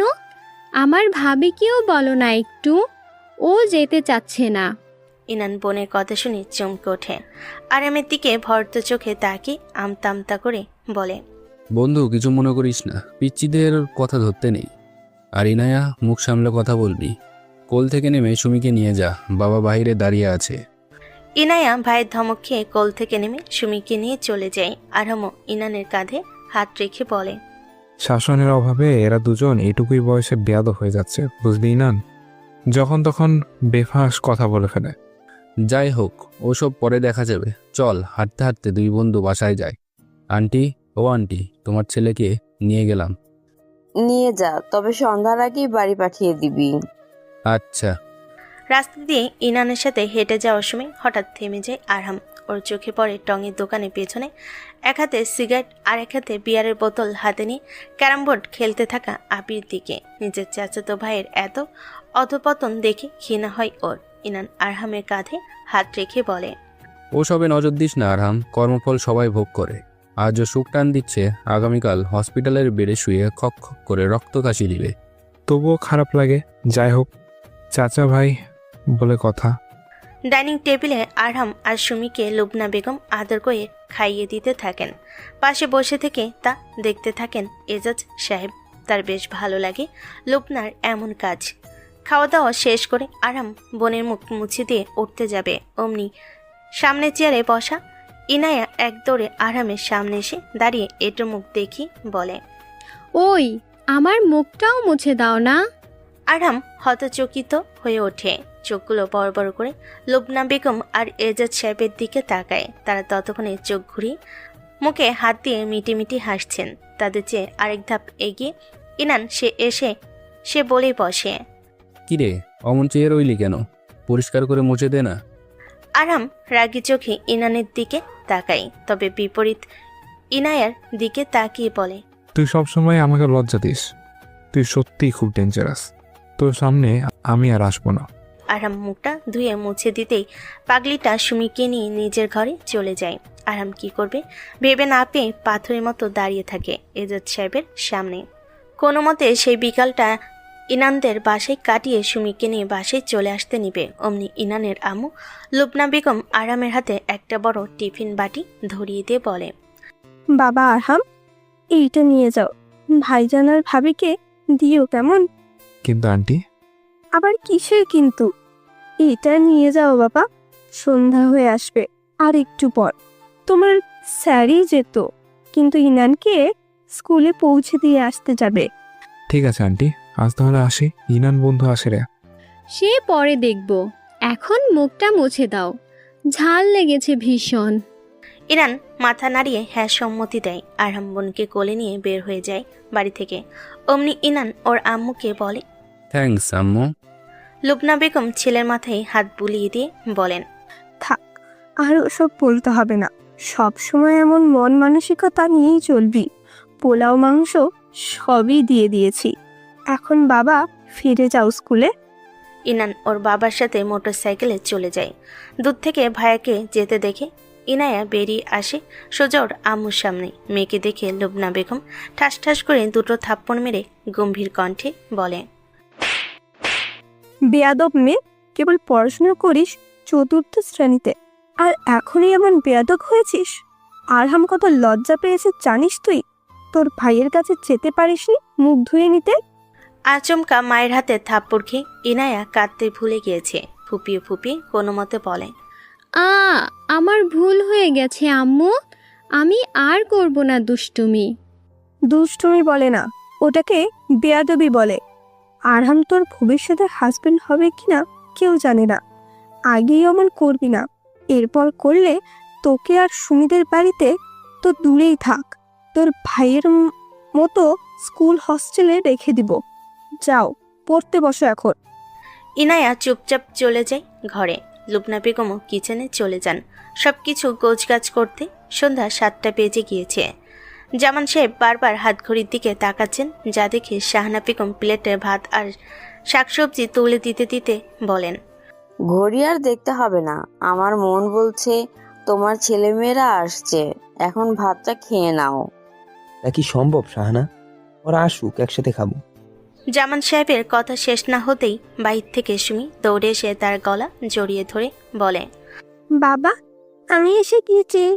এখন তাহলে খেতে বসো মা, এরপর তো পড়তে বসতে হবে। ততক্ষণে আরহাম দরজা লাগিয়ে দিয়ে এসে টিফিন বক্স মায়ের হাতে ধরিয়ে দিয়ে বলে, মা, লুবনা আন্টি দিয়েছে তোমার আর বাবার জন্য। শাহানা বেগম টিফিন বাটিটা খুলে দেখেন পোলাও, গরুর মাংস, দই, মিষ্টি, সাথে সালাদ। জামান সাহেব তা দেখে চোখ ঘুরিয়ে বলেন, তোমাদের জন্য দেইনি বাবা। আমাদের বসিয়ে খাইয়েছে। আর মা দেখো, এটাকে বলে এই হার, ভিক্ষা নয়, যা তুমি নিজ চাচার বাসায় করতে পাঠাতে। বুঝেছি, এখন বসো, আমাদের সাথেই আবার খাবে। এখানে 4 জনেরও বেশি খাবার দিয়েছে। বাধ্য আরাম বসে। শাহানা বেগম নিখুঁতভাবে 4টা ভাগ করে তুলে দেন সবাইকে, শেষে নিজেও খেয়ে নেন। এদিকে ডাইনিং টেবিলে বসে আছে রিনা বেগম আর আবিদ সাহেব। পাশের বাথরুমে আবির গলগল করে বমি করছে। ছেলেকে বমি করতে দেখেও রিনা বেগম পাথরের মতো বসে আছে চেয়ারে, যা দেখে আবিদ সাহেব বলেন, রিনা, এমন খাম্বার মতো না বসে থেকেও চাও না ছেলের জন্য একটু লেবু কেটে দাও? বমি করার পর লেবু খেলে ঠিক হয়ে যাবে। পারবো না আমি আবিরের বাবা, আমার ভাবতেই ঘৃণা লাগছে। বয়স কেবল 14, এখনই মদ খেয়ে বাসায় এসেছে গুণধর ছেলে, আর তুমি বাবা হয়েও তাকে কিছু বলছো না? না, বলবো না। কেননা ওকে দেওয়া কাজ ও ভালোভাবেই করছে, গ্যাং চালাচ্ছে এই বয়সে, সুতরাং ওর একটু আধটু দুষ্টু পানি খেলে ক্ষতি নেই। রিনা বেগমের আরও ঘৃণা লাগছে স্বামীর কথা শুনে, তবুও রাগ চেপে রেখে বলেন, তোমার নিজের বড় ভাইকে দেখে শিক্ষা নাওনি তুমি? নিজের ছেলে আর আরহামকে দেখো, রাত দিন পার্থক্য। ছেলেটা পড়াশোনায় টপার বয়, আর তোমার ছেলে স্কুলের সামনের টঙের দোকানের বাঁধা কাস্টমার, হাজার হাজার টাকার সিগারেট সে খায়। ঘৃণা হয় এমন সন্তান জন্ম দিয়ে। কথাটা বলে রিনা বেগম এক মুহূর্ত দেরি না করে চলে যায় ঘরে। এদিকে স্ত্রীর মুখ থেকে আরহাম নামটা শুনতেই আবিদ সাহেব জল শক্ত হয়ে ওঠে, চোখে ভেসে ওঠে মরিচের গুঁড়ো ঝাল, সহ্য করার যন্ত্রণা, আগুন ঝরানো চোখ, দাঁত কটমট করে বলে, আবারও ওই আরহাম শালা আমার আপন ভাইয়ের ছেলে হলেও আমার শত্রু, ও ভবিষ্যতে চেয়ারম্যান পদে লড়বে, তা হতে দিব না আমি। আবির, এই আবির। বাবার ডাকে বাথরুম থেকে ছুটে আসে আবির। আবিদ সাহেব ছেলেকে কাছে টেনে নিয়ে বলে, আমাদের পথের কাঁটা এখনোই আরহাম, ওকে সরাতেই হবে বাপজান, যে কোনো মূল্যতে সরাতে হবে। খুন করে দিব বাবা। না না, খুন নয়, এমন কিছু করতে হবে যাতে আমি সালিশ স্পষ্টকে ওকে গ্রাম থেকে তাড়িয়ে দিতে পারি। অপবাদ দিতে হবে ওকে, যে অপবাদের বোঝা সে আজীবন বয়েই বেড়াবে। বুঝেছি বাবা, মিথ্যা অপবাদ দিতে হবে, নো টেনশন। সালামকে আগামীকালই চোর অপবাদ দিয়ে গ্রাম ছাড়া করবো, কিন্তু তার আগে যে স্কুলে যেতে হবে ওই শালা প্রিন্সিপাল বিচার বসাবে। সে আমি সামলে নিব। এখন একটু লেবু খেয়ে গিয়ে ঘুম দে, তোর মা রেগে আসে, আর একবার বমি করতে দেখতে তোর পিঠের চামড়া খুলে নিবে। কথাটা বলে আবিদ সাহেব রুমের দিকে যান, কেননা তিনি জানেন রিনা বেগমের রাগ কতটা ডেঞ্জারাস। বড়লোক পরিবারের মেয়ে তিনি, বাবা দুবারে এমপি, বেশি ঘাটাঘাটি করলে উল্টো তাকে জেলে পৌঁছে মরতে হবে। সকাল সকাল ঘুম থেকে উঠে জামান সাহেব ছেলে মেয়েকে ডেকে তোলেন, তাদের রেডি করিয়ে টিসিবির লাইন থেকে নিয়ে আসা মোটা লাল আটার রুটি আর গত রাতের বেঁচে যাওয়া বুটের ডাল দিয়ে ভরপেট নাস্তা করে চলে আসেন স্কুলে। আগে থেকে উপস্থিত ছিলেন তার ভাই আর ভাতিজা। জামান সাহেব তাদের দিকে চোখ না দিয়ে এজাজ সাহেবকে বলেন, স্যার, আপনি কি বিচার করবেন? করুন। বলছিলাম কি জামান সাহেব, এগুলো তো আপনাদের ভাই ভাইয়ের বিষয়, একটু নিজেরা আপোষ করে নিন না। না, এজাজটা সম্ভব নয়। আমার ভাতিজা হলেও সে বড় বেয়াদবি করেছে, তার বড় ভাইয়ের গায়ে হাত তুলেছে, এর শাস্তি ওকে পেতেই হবে। বড় ভাইয়ের মেজাজ দেখে আবিদ সাহেব বেশ ভয় পান, কেননা তিনি জানেন তার বড় ভাই রাগলে কি করতে পারে। পাশে দাঁড়িয়ে থাকা ছেলেকে ইশারা করতে আবিদ দৌড়ে গিয়ে জামান সাহেবের পা দুটো চেপে ধরে বলে, বড় আব্বু, ও বড় আব্বু, আমাকে মাফ করে দাও, এবারের মতো আমি আর মারামারি করব না। ভাইজান, এবারের মতো ক্ষমা করে দিন, এরপর আর কিছু করলে আমি নিজে পুলিশে তুলে দিব। প্রিন্সিপাল স্যার আপনার সাক্ষী রইলেন। জামান, ক্ষমা করে দে এবারের মতো। জামান সাহেব ভাতিজাকে পা থেকে টেনে তুলে গম্ভীর কণ্ঠে বলেন, আবির, তোর মতো বয়স আমারও ছিল। তোর বাবার চোখের ইশারা আর তোর অভিনয়ে দুটো আমি ধরতে পেরেছি। আমি কেমন ছিলাম তোর বাবার থেকে শুনে নিবি, তারপর কলিজা হলে আমার ছেলের দিকে হাত বাড়াবি। বাবা আরহাম, ক্লাসে চলে যাও, আমি জমিতে গেলাম। আরহাম ক্লাসে চলে যাই। আবিদ সাহেব হনহন করে ছেলেকে নিয়ে বের হয়ে আসেন স্কুল থেকে। তার কপালের ঘাম জমে গিয়েছে ভাইয়ের অমন গম্ভীর কণ্ঠ শুনে, যা নজর এড়ায় না আবিরের। কৌতূহল দমাতে না পেরে বলেই বসে, বাবা, তুমি এমন ঘামছো কেন? গরম লাগছে? লাল পানি খাবে? চুপ থাক শয়তান, আর একটু হলে ওই ভিখারি জামান আমাকে খুন করে দিত, জানিস? ওই জামান রেগে গেলে তোর আর আমার কি করতো? কি যে বলো তুমি বাবা, জামান বড় আব্বু তো বেশ ভালো মানুষ, সে আবার খুন করবে? হা হা হা, তোর জন্মের বহু আগেই আমার জন্ম। ছোট থেকে ভাইকে দেখছি। এই যে তুই যেমন ভোগা খাবারটা করে বেড়াস, আমার ভোটের সময় আতঙ্ক ছড়াস, জামান ভাইও পড়াশোনা না করে তোর দাদার জন্য এসব করতো। বিশাল বড় নেটওয়ার্ক ছিল তার। তবে তোর দাদা তার অবস্থা বুঝে তাকে চেয়ারম্যান বানায়নি, আমায় বানায়নি। আমি সুযোগে সব সম্পদ হাতিয়ে নিয়েছিলাম। ধরো পুরোনো কথা শুনতে ইচ্ছা করে না আমার। এখন চলুন বাবা, কেন কোনোভাবে ওই বেকারি ছেলে আরামকে আমাদের বাড়িতে আনতে হবে, ব্যাস তারপরে খতম করে দিব। কিভাবে? আরে সে তুমি দেখোই না কি করি, চোর এমনভাবে বানাবো যে আর কোনোদিনও এই এলাকায় ওকে দেখবে না। কথাটা বলে আবিদ চলে যায়। আবিদ সাহেবও অপেক্ষা করে আরামের আসার। ঘন্টা 5 অপেক্ষার পর স্কুল ছুটি হয়। আরাম ওর বোনকে নিয়ে স্কুল থেকে বের হতেই আবিদ সাহেব এসে ওর সামনে দাঁড়ায়। আরাম পাশ কাটিয়ে যেতে নিবে, অমনি আবিদ সাহেব বলেন, আরাম ভাতিজা, তুই কি আমার উপর রাগ করেছিস সেই দিনের ব্যবহারের জন্য? রাগ নয় ঘৃণা। যে মানুষ নিজের আপন ভাইকে ঠকায়, সামান্য একটু তরকারি চাইতে যাওয়ার নিকৃষ্ট কথা বলে, আর যাই হোক, তাদের উপর রাগ করা যায় না। বাবজান, ক্ষমা করে দে না আমায়। আমি ভুল করেছিলাম, তবে আমি ভুল বুঝেছি। তোর বাবার পাওনা আমি পরিশোধ করে দিব। আপাতত আমার বাড়ি চল, 1 লাখ টাকা তোর হাতে দিচ্ছি আমি। তুই বাড়ি নিয়ে গিয়ে ভাইজানকে রাতে দিবি। আমি আপনার বাড়ি যাব না আর কোনোদিন। পথ ছাড়ুন, বাড়ি যাব। ভাতিজা, আমি তোর চাচা, যতই খারাপ হই না কেন আমি তো ভুল স্বীকার করেছি। অনুতপ্ত বোধ করছি, তুই তো ক্ষমা করবি, নয়তো আমি ভালো হব কি করে। ঠিক আছে, আমি যাব, তবে দয়া করে আমাকে কিছু খেতে বলবেন না। যে বাড়ি থেকে আমি আমার বাবার জন্য সামান্য একটু তরকারি পাইনি, সে বাড়ির কিচ্ছু আমি ছুঁয়েও দেখব না। ঠিক আছে বাবা, তাই হবে। এখন চল আমার সঙ্গে, গাড়ি বস। আরাম ও সুমিকে নিয়ে গাড়িতে উঠে বসে। আবিদ সাহেব নিজেই ড্রাইভিং করে বাসে আসে। সুমি গাড়ি থেকে নেমে বাড়িতে চলে গেল। আরাম আবিদ সাহেবের সঙ্গে তার বাড়িতে ঢুকতেই মুখ কালো করে রিনা বেগম বলেন, কি গো আবিরের বাবা, তুমি আবার একে বাড়িতে এনেছো কেন? ভুলে গিয়েছো সেই দিন তোমার মুখের ওপর তরকারির পলিথিন ছুঁড়ে মেরেছিল? ওইসব বাদ দাও না রিনা, ভাতিজা যখন রেগে গিয়েছিল তুমি ওইসব ভুলে যাও। বাবা আরহাম, চলো ভিতরে যাই। আরাম ওর চাচার সাথে বাড়ি ভেতরে ঢুকে সোফায় বসে। রিনা বেগম গটগট করে চলে যায় ঘরে। আবিদ সাহেবও আরহামকে সোফায় বসিয়ে রেখে চলে যায় ঘরে। একটু পর ফিরে আসে 4000 টাকার বান্ডিল নিয়ে। তবে তা সরাসরি আরহামের হাতে না দিয়ে টেবিল ওপর রেখে মোবাইল কানে তুলে আরহামের দিকে তাকিয়ে বলে, বাবা আরহাম, টাকাগুলো ব্যাগে করে নিয়ে চলে যা, আর শোন, টাকাগুলো তোর বাবাকে দিবি। কথাটা বলে আবিদ সাহেব বাড়ি থেকে বের হয়ে যায়। আরহাম কি করবে ভেবে না পেয়ে টাকাগুলো ব্যাগে তুলে নিয়ে বেরিয়ে আসে ওর চাচার বাড়ি থেকে। দুপুর কেটে গিয়ে বিকেল হয়েছে মাত্র। এমন সময় বাড়ির বাহিরে হট্টগোল শুনে শাহানা বেগম বাড়ি থেকে বের হতে দেখতে পান। আবিদ সাহেব পুলিশ সহ গ্রামের গণ্যমান্য ব্যক্তিদের নিয়ে দাঁড়িয়ে আছেন আর বারবার বলছেন, ছি ছি, আমি কল্পনাতেও ভাবিনি আমার ভাতিজা কিনা চোর হবে, তাও আবার সামান্য কয়টা টাকার জন্য।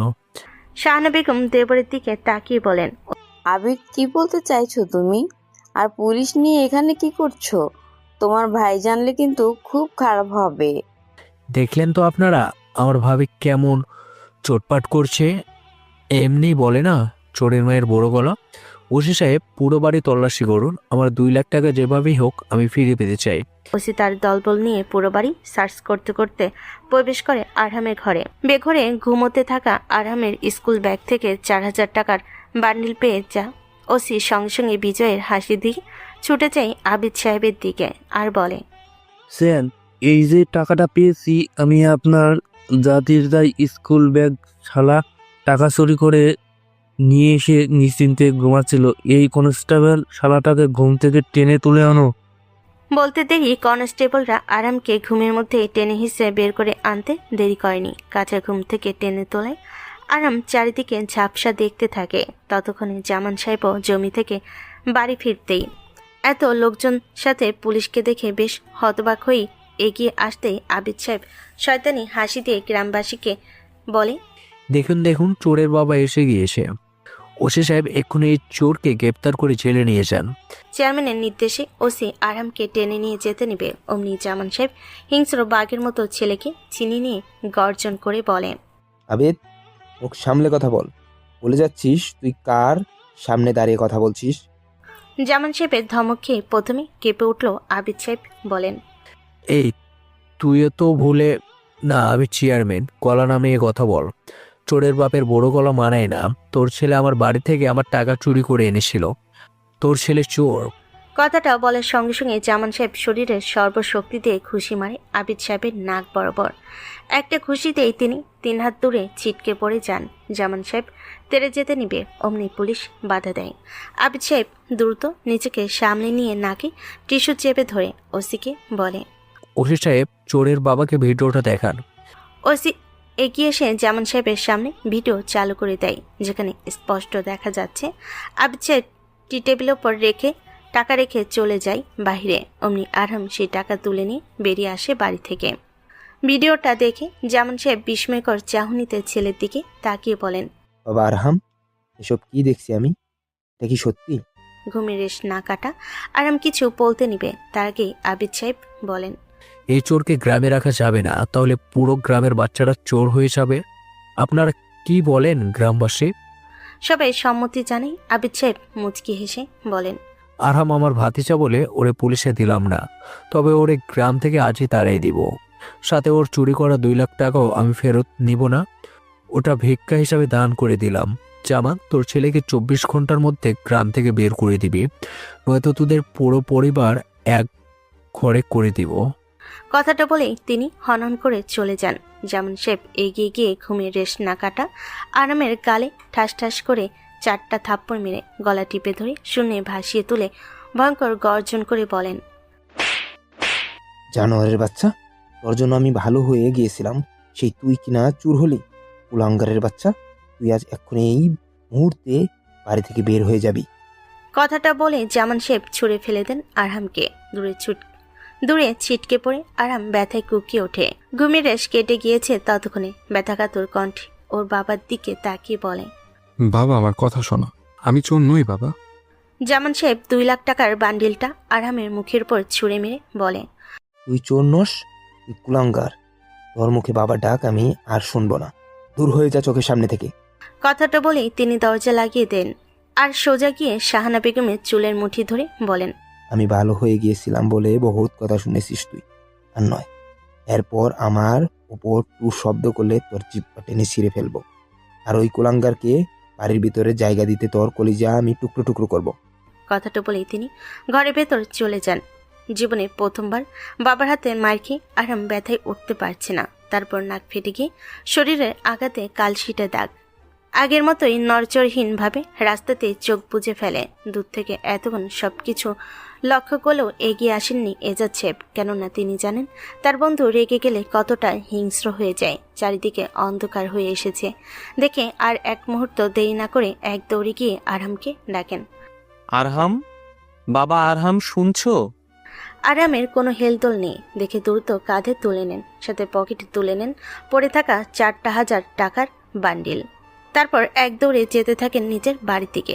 রাত 1টা ছুঁই। শাহানা বেগম বিছানায় চুপচাপ চোখ বন্ধ করে শুয়ে আছে। শীতের রাত, বাইরে কনকনে ঠান্ডা। তার চিন্তার সব জুড়ে এখন তার সন্তান আরহাম, কিন্তু বিছানা থেকে ওঠার সাহস নেই। পাশেই শুয়ে আছে জামান সাহেব, তিনিও ঘুমাননি।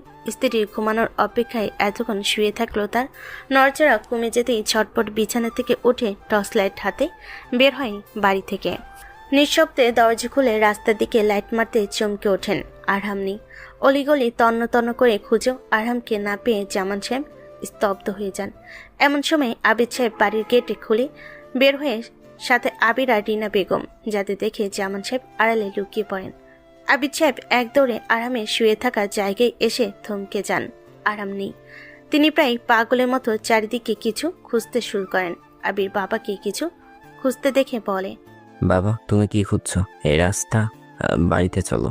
আবিদ সাহেব চাপা গলায় বলেন, ওরে মূর্খ, 2 লাখ টাকা খুঁজছি, জামান কখনোই ওই টাকা নেবে না। জলদি খুঁজ, টাকাগুলো কই? তোমার ঢং দেখে বাঁচি না আমি। ভিখারির বাচ্চাকে অমন বড়লোকি দেখে টাকা কে দিতে বলেছিল শুনি? একে তো আরহামকে মিথ্যা অপবাদ দিয়ে বের করেছো গ্রাম থেকে, আবার এখন মাঝরাতে আমাদের এনেছো টাকা খুঁজতে। চলো বাড়িতে। হ্যাঁ বাবা চলো, তোমার ভাই যদি দেখে ফেলে তবে রক্ষে নাই। এমনিতে এক খুশি মেরে তোমার নাক তো 10টা সেলাই ফেলে দিয়েছে। সত্যিটা জানলে খুন করে দিবে। ছেলে কথা শুনে শিউরে ওঠেন তিনি, আর এক মুহূর্ত দেরি না করে চলে যান বাড়িতে। এদিকে নিজের ছোট ভাইয়ের সব কথা শুনে স্তব্ধ হয়ে যান জামান সাহেব। তার মাথা যেন চক্কর মারছে, নিজেকে দাঁড় করিয়ে রাখতে পারে না, ধপাস করে মাটিতে লুটিয়ে পড়েন। দরজার আড়াল থেকে এতক্ষণ সবকিছু দেখতে থাকা শাহানা বেগমও হঠাৎ স্বামীকে পড়ে যেতে দেখে এক দৌড়ে গিয়ে টেনে তোলে। কোনো রকমে বাড়ির ভিতর নিয়ে এসে জ্ঞান ফেরান। তবে তিনি মুখ খুলছেন না, ফ্যাল ফ্যাল করে চেয়ে আছেন শুধু রাস্তার দিকে, হয়তো অপেক্ষা করছেন তার নিষ্পাপ আরহামের আগমনের অপেক্ষায়। টানা 3 দিন হলো আরহামের কোনো খবর নেই। জামান সাহেব পাগল প্রায়। কিছুক্ষণ পর পর ডুকরে কেঁদে উঠছেন তিনি। শাহানা বেগমও নীরব। দূর থেকে বাবা মায়ের এমন অবস্থা দেখে সুমিও গাল ফুলিয়ে ঘরে কোণে বসে থাকে, কেননা তাদের কারণেই আজ তার ভাই দূরে। বাম হাতে প্লাস্টার আর নাকে নতুন করে ব্যান্ডেজ বাঁধা অবস্থায় নরম বিছানায় শুয়ে আছে আরহাম। পাশে বসে আছে লুবনা বেগম আর এজাজ সাহেব। আরহাম তাদের দিকে তাকিয়ে বলে, আঙ্কেল আন্টি তোমরা বলতে পারবে আমার বাবা আমায় কোন অপরাধে মারলো? আমি কি দেখতে কুৎসিত যার কারণে মানুষ অকারণে আমার উপর আঘাত করে? ওসব বলতে নেই আরহামের বাবা, জামান ভুল বুঝেছে তোমায়। সে যাই হোক, তুমি বলো তো অতগুলো টাকা তোমার ব্যাগে কিভাবে এলো? চুরি করার মতো ছেলে তুমি নও, এটা আমি বিশ্বাস করি। সত্যি আঙ্কেল, আমি কিচ্ছু চুরি করিনি। ওই টাকা আবিদ চাচ্চু নিজে আমায় দিয়ে বলেছিল বাবাকে রাতে দিতে। তার আগেই কি যে হয়ে গেল। কথাটা বলে ফুপিয়ে কেঁদে ওঠে আরহাম। লুবনা বেগম পরম মমতায় ওর মাথায় হাত বুলিয়ে দিয়ে বলে, কেঁদো না বাবা, এখন রেস্ট নাও। তুমি আজ থেকে আর জামান ভাইয়ের সামনে যাবে না যতক্ষণ না তুমি সফল হচ্ছ। কথাটা বলে লুবনা বেগম আরহামকে ব্যথার ওষুধ খাইয়ে দিয়ে চলে যান। আরহামও বিছানায় শরীরটা এলিয়ে দেয়। জীবনে প্রথম এতটা আঘাত পেয়েছে। আরহাম যে হাত পা ভেঙে গিয়েছে, ব্যথাকাতর শরীর নিয়ে কখন যে ঘুমিয়ে পড়ে খেয়ালই নেই ওর। ভোরের আলো ফুটতে শুরু করেছে। জামান সাহেব থমথমে মুখে ফজরের নামাজ পড়ে বাড়ি থেকে বের হন। পাড়ার প্রতিবেশীর ঘরে ঘরে গিয়ে মাথা নিচু করে নিজের ছেলে আছে কিনা জিজ্ঞেস করে। তবে তিনি হতাশ হন, সেখানেও নেই। পরক্ষণে এক দৌড়ে চলে যান জমিতে, সেখানেও নেই। ব্যর্থ আর ক্লান্ত শরীর নিয়ে বাসে ফিরতে শাহানা বেগম স্বামীর দিকে পানির গ্লাস এগিয়ে দিয়ে বলেন, ছেলেকে আর খুঁজে কি করবে? গ্রামে তো রাখতে পারবে না। যেখানে গেছে যাক, বেঁচে থাকলে আবার না হয় দেখা হবে।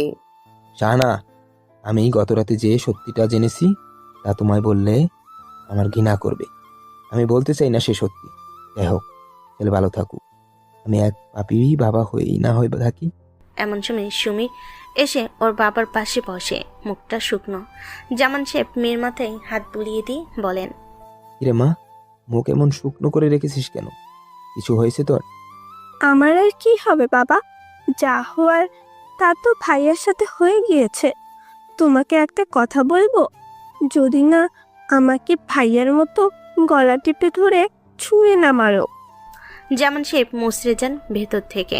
চাপা কষ্ট দীর্ঘশ্বাসের সাথে বের হয়ে আসে। কাপা কাপা কণ্ঠে বলেন, বল মা, কি বলবি? আবিদ চাচুই আমাকে আর ভাইয়াকে গতকাল স্কুল থেকে নিয়ে এসেছিল বাবা। আমরা আসতে চাইনি, চাচু জোর করে এনেছে। আর ভাইয়াকে টাকাও দিতে চেয়েছিল তোমাকে দেওয়ার জন্য। আমার মনে হয় সেই টাকাটাই ভাইয়ের ব্যাগে ছিল। জামান সাহেব মেয়ের মাথায় আবারও হাত বুলিয়ে দিয়ে বলেন, থাক, সেসব কথা বাদ দে মা, যা হওয়ার হয়ে গেছে। তোর ভাই আমার উপর অভিমান করে লুকিয়ে আছে। একদিন নিশ্চিত ফিরবে। তুই স্কুলে যাবি না? চল, আমি আজ তোকে স্কুলে রেখে দিয়ে যাব। ইনায়া সকাল থেকে কেমন যেন উসখুস করছে, তবে মায়ের ভয়ে কিছু বলতে পারছে না। মেয়ের এমন উসখুস করা দেখে এজাজ সাহেব বলেন, কি রে মা, এমন উসখুস করছিস কেন? কিছু বলবি? বাবা, স্কুলে শুনেছি আরহাম ভাইয়াকে কোথাও পাওয়া যাচ্ছে না। সে নাকি আঙ্কেলের ওপর অভিমান করে চলে গিয়েছে। তুমি কি দেখেছো আরহামকে? এজাজ সাহেব এক পলক স্ত্রীর দিকে তাকিয়ে মেয়েকে বলেন, না তো মা, আমি কিভাবে বলবো বলো আরহাম কই গিয়েছে? আমি কি তার সঙ্গে ঘুরে বেড়াই? আর তুমি ইদানিং আরহামকে নাম ধরে ডাকছো। সে কিন্তু তোমার বড় সম্পর্কে ভাইয়া হয়। না বাবা, আমি ভাইয়া বলবো না, আমি আরহাম বলেই ডাকবো। সে তুমি আম্মুর মতো আমাকে থাপ্পড় মারলেও। কথাটা বলে ইনায়া এক দৌড়ে ঘরে চলে যায়। লুবনা বেগম ভাতের বাটি ডাইনিং টেবিলের উপর রেখে স্বামীর পাশে বসে বলেন, শুনো ইনানের বাবা, একটা কাজ করো, আরহামকে পাশে না রেখে একটা মিসে রেখে আসো। ইনায়ার চোখে পড়লে ও সুমিকে বলে দিবে। না, এখানেই থাক। ছেলেটা মাসখানেক হাত পা ভাঙা, এখন মেসে রেখে আসলে চলবে কি করে? ভাবছি ওকে বিদেশ পাঠিয়ে দিব, টাকা রোজগার করুক। কি যাতা বলো, ওর বয়স মাত্র 15, এখনই বিদেশে কাজ করতে যাবে? এটা মানতে পারবো না আমি। ওর বয়স 18 হলে তবেই পাঠাবো। আপাতত ওর হাত পা ভালো হলেই ঢাকা নিয়ে গিয়ে আমার বন্ধুর স্কুলে ভর্তি করিয়ে দিয়ে আসব। সেখানেই পড়াশোনা করবে। তুমি যা ভালো বুঝো করো, তবে কম বয়সে বিদেশে পাঠিও না, নিজেদের অপরাধী মনে হবে। দেখতে দেখতে 2 মাস কেটে গিয়েছে। আরহামের হাত পায়ের ব্যান্ডেজ খুলে দেওয়া হয়েছে। এজাজ সাহেব সকালবেলা আরহাম ছাদে হাঁটছে, এমন সময় এজাজ সাহেব এসে বলেন, আরহাম, জি স্যার। এ এলাকায় তো তুমি থাকতে পারবে না, তাই তোমাকে আমি ঢাকা নিয়ে যাব আজ রাতে। তুমি ঢাকাতেই পড়াশোনা করবে, আমি সব ব্যবস্থা করে দিব। ঠিক আছে স্যার। এজাজ সাহেব চলে যেতে নিয়েও আবার ফিরে এসে বলেন, ও আরেকটা কথা, সেই দিন তোমার পাশে 2 লাখ টাকা পেয়েছিলাম, আমি নিয়ে এসেছি, যেটা আমার কাছেই রয়েছে। তোমার দরকার হলে আমাকে বলবে, দিয়ে দিব। আরহাম খানিকক্ষণ ভাবনার পর বলে, আমার টাকার প্রয়োজন নেই স্যার, ওটা আপনার কাছে রাখুন। আমি এসএসসি পাস করার পর পরপরই বিদেশ চলে যেতে চাই, তখন ওই টাকার সাথে আপনি আমায় কিছু টাকা ধার হিসাবে দেন। ঠিক আছে, দিব। এখন ছাদে বেশিক্ষণ থেকো না, ইনায়া দেখে ফেললে জামানকে বলে দিবে। ওরা তো তোমায় পাগলের মতো খুঁজে বেড়াচ্ছে। বাবার নাম শুনে আরহামের মনে অভিমানে পাহাড়টা আরো শক্ত হয়ে ওঠে, ভেসে ওঠে। আর চোখের সামনে কিভাবে ওর আপন বাবা কোনো কথা না শুনি মেরেছিল। ক্ষোভের আগুন ঝনক কণ্ঠে বলে, আমি রুমে যাচ্ছি স্যার, ঢাকা কখন যেতে হবে আমাকে বলবেন, আমি তৈরি হয়ে থাকবো। কথাটা বলে আরহাম চলে যায় ওর ঘরে। এদিকে রোজকার মতো জামান সাহেব নামাজ পড়ে দোয়া করেন ছেলের জন্য। পাশে বসে থেকে শাহানা বেগমও দুহাত তুলে চোখের পানি ফেলতে থাকেন। এমন সময় জামান সাহেব বলেন, 2টা মাস হয়ে গেল ছেলেটাকে পেলাম না। থানায় মিসিং ডায়েরি করলাম, তবুও পেলাম না। কে জানে, ঘুষ না পেয়ে ওসি হয়তো খুঁজি করেনি। নিজের কলিজার টুকরো ছেলের কথা না শুনেই তুমি যা করেছো তা ছিল মারাত্মক ভুল। এখন সেই ভুলের মাসুল দিতে থাকো। আমি রান্নাঘরে গেলাম, যাও আজও জমি থেকে শাক তুলে নিয়ে এসো, চাটা রেঁধে দেই। কথাটা বলে শাহানা বেগম চলে যান। জামান সাহেব অসহায়ের মতো জায়নামাজটা গুটিয়ে রেখে চলে যায় জমিতে। রাত 10টায় এজাজ সাহেব চুপি চুপি আরহামকে নিয়ে বাড়ি থেকে বের হয়ে আসেন। সোজা বাস স্ট্যান্ডে টিকিট কেটে বাসে উঠে পড়েন। আরহাম চুপচাপ নির্ধারিত সময় হতেই বাস ছেড়ে যায়। সারা রাত জার্নি করে ভোরবেলা ঢাকা পৌঁছে যায়। এজাজ সাহেব আরহামকে সকালে নাস্তা করে স্কুলে ভর্তি করিয়ে দিয়ে হোস্টেলে তুলে দিয়ে ফিরে আসতে নিবে, অমনি আরহাম বলে, আমার এখনকার থাকা খাওয়ার টাকাটা আপনি দিয়ে দিন আঙ্কেল। জানি আপনার কষ্ট হবে, তবুও দিন, আমি আপনাকে সব ফিরিয়ে দেব। তা দিব, কোনো চিন্তাই নেই। মন দিয়ে পড়াশোনা করো, আশা করি দেখতে দেখতে বছর চলে যাবে। আমি আসছি। আরহামকে বিদায় দিয়ে এজাজ সাহেব বগুড়ায় বাস ধরেন। নতুন স্কুল, নতুন ক্লাস। আরহাম রেডি হয়ে স্কুলে যায়। শরীরে নতুন বানিয়ে দেওয়া পোশাক বেশ পরিষ্কার হয়ে ক্লাসে যেয়ে সবার সামনে বেঞ্চে বসে পড়ে। সবার সাথে পরিচয় হয়। শিক্ষকরা তার রেজাল্ট সম্পর্কে শুনে বেশ খুশি হন। আরহামকে বেশ আদর করেন। চলতে থাকে নিয়মিত ক্লাসে আসা যাওয়া। সবকিছুর মাঝেও আরহামের মনে শান্তি নেই। অর্থ কষ্ট যে কতটা ভয়ানক তা সে অনুধাবন করে। ইচ্ছে হয় ওর আর পড়াশোনা না করে বিদেশে পাড়ি জমাতে, কিন্তু সে নিরুপায়, বয়স হয়নি। আবারও পড়ায় মন দেয়। 9ম শ্রেণীর ফাইনাল এক্সাম। মন দিয়ে সারা রাত দিন 24 ঘন্টা পড়ার পর ছিল সে। কোনো দিকে তাকানোর ইচ্ছে ওর ছিল না। টানা 20 দিন রাতে পড়াশোনা আর দিনে পরীক্ষার হলে গিয়ে নিজের সব মেধার উজাড় করে দিয়ে লেখে। বেশ ক্লান্ত, বিরতি দরকার। টানা 10 দিন সে আর বই হাতে তুলে দেখেনি। সারাদিন ঘুম পেড়ে কাটিয়ে দিয়েছে। এজাজ সাহেব সেজে রেখে গিয়েছেন, আর দেখা হয়নি তার সাথে, কথাও হয়নি। তবে মাস শেষে ঠিকভাবে সব বেতন পরিশোধ করে দিতেন তিনি, আর এতেই আরাম খুশি। কি দরকার একজন ব্যস্ত মানুষকে বিরক্ত করার। দেখতে দেখতে রেজাল্টে দিন ঘনিয়ে আসে। আরাম সকাল সকাল রেডি হয়ে স্কুলে উপস্থিত হয়। সবার শেষে বেঞ্চে চুপচাপ বসে থাকে। এমন সময় ওর পাশে এসে বসে রাহাত। ক্লাসের ফার্স্ট বই হলো আরামের বন্ধু। আরাম মন খারাপ করে ওর দিকে এক পলক তাকিয়ে চুপ হয়ে যায়। কি রে আরহাম, আমাকে দেখে এমন চুপ হয়ে গেলি কেন? কি হয়েছে তোর? রাত আরামকে এক হাতে জড়িয়ে ধরে বলে, ভাবছি রেজাল্ট দেওয়ার পর তোর কি অবস্থা হবে। তখন আমি কি করব? তোর বেস্ট ফ্রেন্ড থাকবো, হয়তো সবচেয়ে বড় শত্রুতে পরিণত হব। শোন, আমি জানি তুই ফার্স্ট বয় হবি ক্লাস 10-এ। এতে আমার একটুও কষ্ট নেই। তুই আমাকে হারাসনি, হারিয়েছিস আমার মীরাকে। আমি খুশি হব তুই ফার্স্ট বয় হলে। দেখা যাক কি হয়। রেজাল্ট একটা কাগজের টুকরো মাত্র, এতে কখনোই ভাগ্য বা সম্পর্কের পরিবর্তন হয় না। আরাম রাহাতকে আরেক হাতে জড়িয়ে ধরে শিক্ষকদের দিকে নজর দেয়। শিক্ষক ক্লাস 9-এর রেজাল্ট ঘোষণা করেন। আনন্দের সাথে জানাচ্ছি, তোমরা এবার সম্পূর্ণ সিলেবাস বাইর থেকে তোমাদের নতুন লিডার পেয়েছ। আরাম খান এবারের এই স্কুলের ইতিহাসে সবচেয়ে সেরা ক্লাস 10-এর ফার্স্ট বয় হিসেবে উত্তীর্ণ হয়েছে। আরাম সামনে এসো। রাহাত খুশিতে প্রায় লাফিয়ে ওঠে। আরামকে ঠেলে পাঠিয়ে দেয় সামনে। আরামও বিজয়ের হাসি দিয়ে নিজের রেজাল্ট শিট সংগ্রহ করে ফিরে আসে। দ্বিতীয় হয় রাত। সময় গড়াতে শুরু করে। আরামও স্কুলে নিয়মিত হয়। School hostel, hostel to school সীমাবদ্ধ আরামের জীবনে। এদিকে সুমি আর ইনায়াও ক্লাস 5-এ উঠে যায়। তবে তাদের মনে আর হাসি নেই। দুজনে নিশ্চুপ হয়ে গিয়েছে। এজাজ সাহেব তা বেশ ভালোই লক্ষ্য করেন। জামান সাহেব তা লক্ষ্য করেও নিরুপায়। কেমন একটা দায়সারা ভাব তার আচার আচরণে। জমির ফলন ভালো হয়নি, সারা বছর খাবেন কি তা নিয়ে তিনি বেশ মগ্ন। আর সেই সাথে ছেলেটার সাথে করা অন্যায় তাকে শান্তিতে থাকতে দিচ্ছে না। রাতে খাবার খেতে বসে শাহানা বেগম বলেন, আর ছেলেটা বাড়ি থাকলে কত ভালো হতো। বোনের ফার্স্ট হওয়া দেখলে ওর চেয়ে বেশি আনন্দ আর কেউ পেত না। জামান সাহেব চুপচাপ আলুর দম দিয়ে ভাত খেতে খেতে বলেন, এ যাই হোক শাহানা, তোমার হাতের রান্না দিন দিন কেমন যেন বিষাদে পরিণত হয়েছে। এ আর তৃপ্তি পাই না। পাবেও না।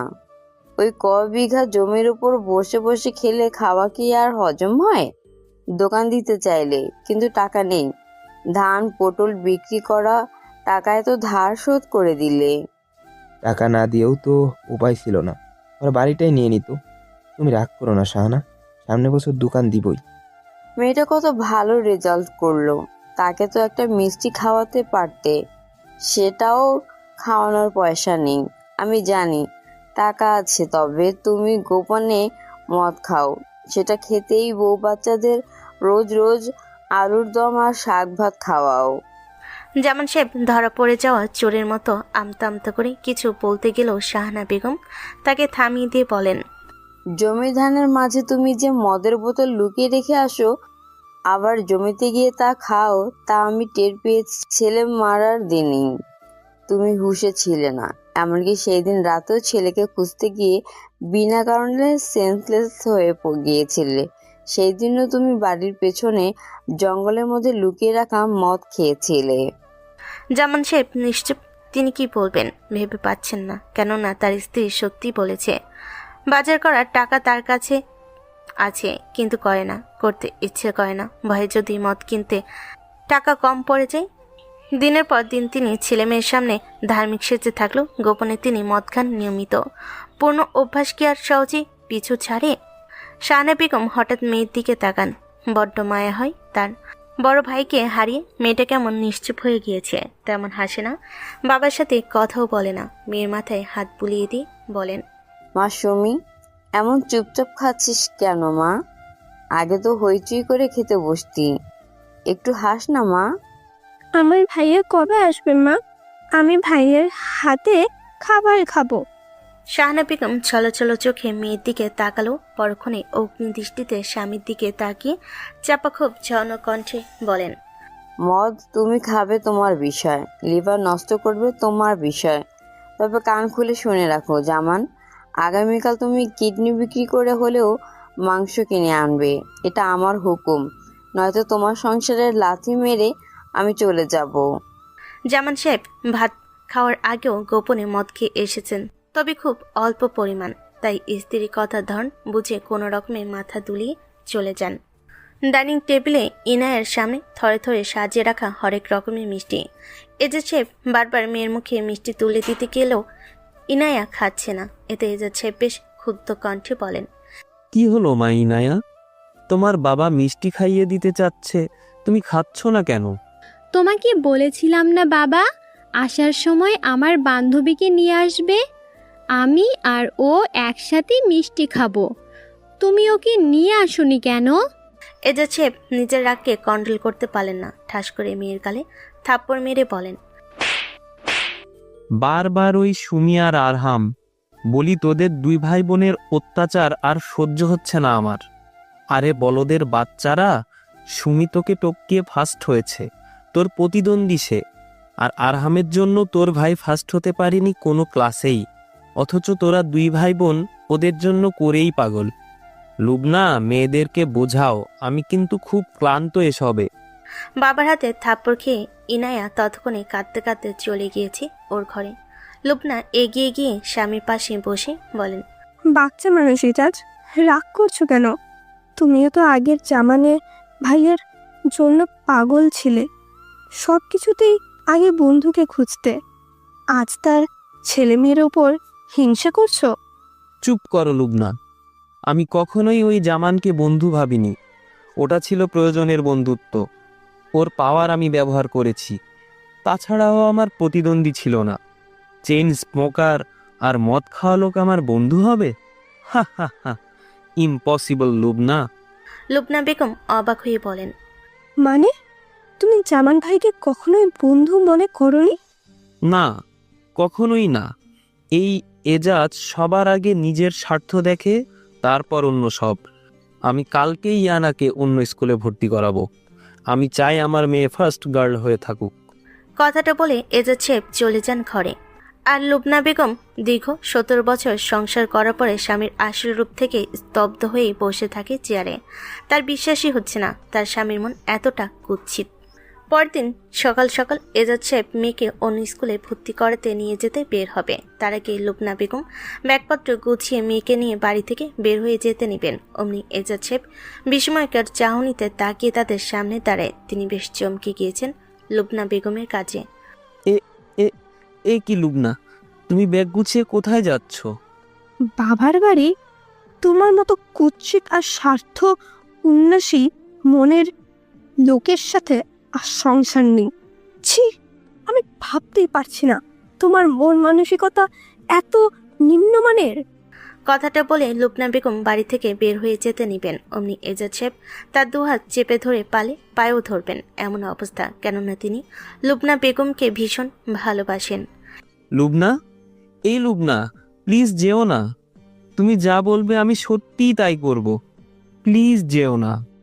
না, আমি যাবই, তোমার সাথে আর নয় সংসার। প্লিজ একটা সুযোগ দাও, আর আমি হিংসা করব না কাউকে। ঠিক আছে, মেয়েকে অন্য স্কুলে দেওয়ার চিন্তা বাদ দিবে এবং এক্ষুনি সুমিকে বাসায় নিয়ে এসে ইনায়া যা বলে করবে। আমি হিংসা পছন্দ করি না এজাজ, যা তুমি ভালোই জানো। এজাজ সাহেব স্ত্রীর পা ছেড়ে দিয়ে খুশিতে টুপুস করে স্ত্রীর গালে চুমু দিয়ে বলেন, আমি এক্ষুনি সুমকে আনছি বউ, তুমি যাও যাও, ঘরে লাগেজ রেখে কিচেনে রান্না শুরু করো। কথাটা বলে এজাজ সাহেব পাগলের মতো ছুটে যান সুমিতের বাড়ির দিকে। দেখতে দেখতে বছর পার হয়ে যায়। এসএসসি পরীক্ষা শুরু। আরাম আবারও মন দিয়ে পড়তে শুরু করে, তবে একা নয়, তার সঙ্গে রাহাতকেও নিয়েছে। দুই বন্ধুর সম্পূর্ণ ফোকাস এখন পরীক্ষার দিকে। টানা 2 মাস পড়াশোনা আর পরীক্ষা দিয়ে রাহাত প্রায় বিধ্বস্ত। আরাম স্বাভাবিকভাবে রাহাতকে ওর বাড়ি পৌঁছে দিয়ে হোস্টেলে ফিরতে দেখে এজাজ সাহেব দাঁড়িয়ে আছে, হাতে সবুজ রঙের একটা বই আর বড় একটা কাগজ। আসসালামু আলাইকুম আঙ্কেল। ওয়ালাইকুম সালাম। আরহাম, তোমার সময় হয়ে গিয়েছে। কিছুদিন আগেই তুমি 18 বছর পার করে ফেলেছ। এসএসসি পরীক্ষাও শেষ। আর অপেক্ষা নয়, এবার পাড়ি দাও বিদেশ। আঙ্কেল, আমি তো আজই পরীক্ষা শেষ করলাম, একটু ক্লান্ত, কয়টা দিন রেস্ট নিতে পারবো না? তারপর না হয় যেতাম। না, আর নয়, সব ঠিকঠাক করে ফেলেছি আমি। টিকিটও রেডি। তোমার পেছনে আমার মোট 4,30,000 টাকা খরচ হয়েছে। আশা করি দ্রুত তা মিটিয়ে দিবে। আরাম ছোট্ট করে বলে। ঠিক আছে আঙ্কেল। এজাজ সাহেব সেদিন চলে গেল। 2 দিন পর আবার আসেন, তবে হাতে করে নিয়ে আসে খালি সুটকেস।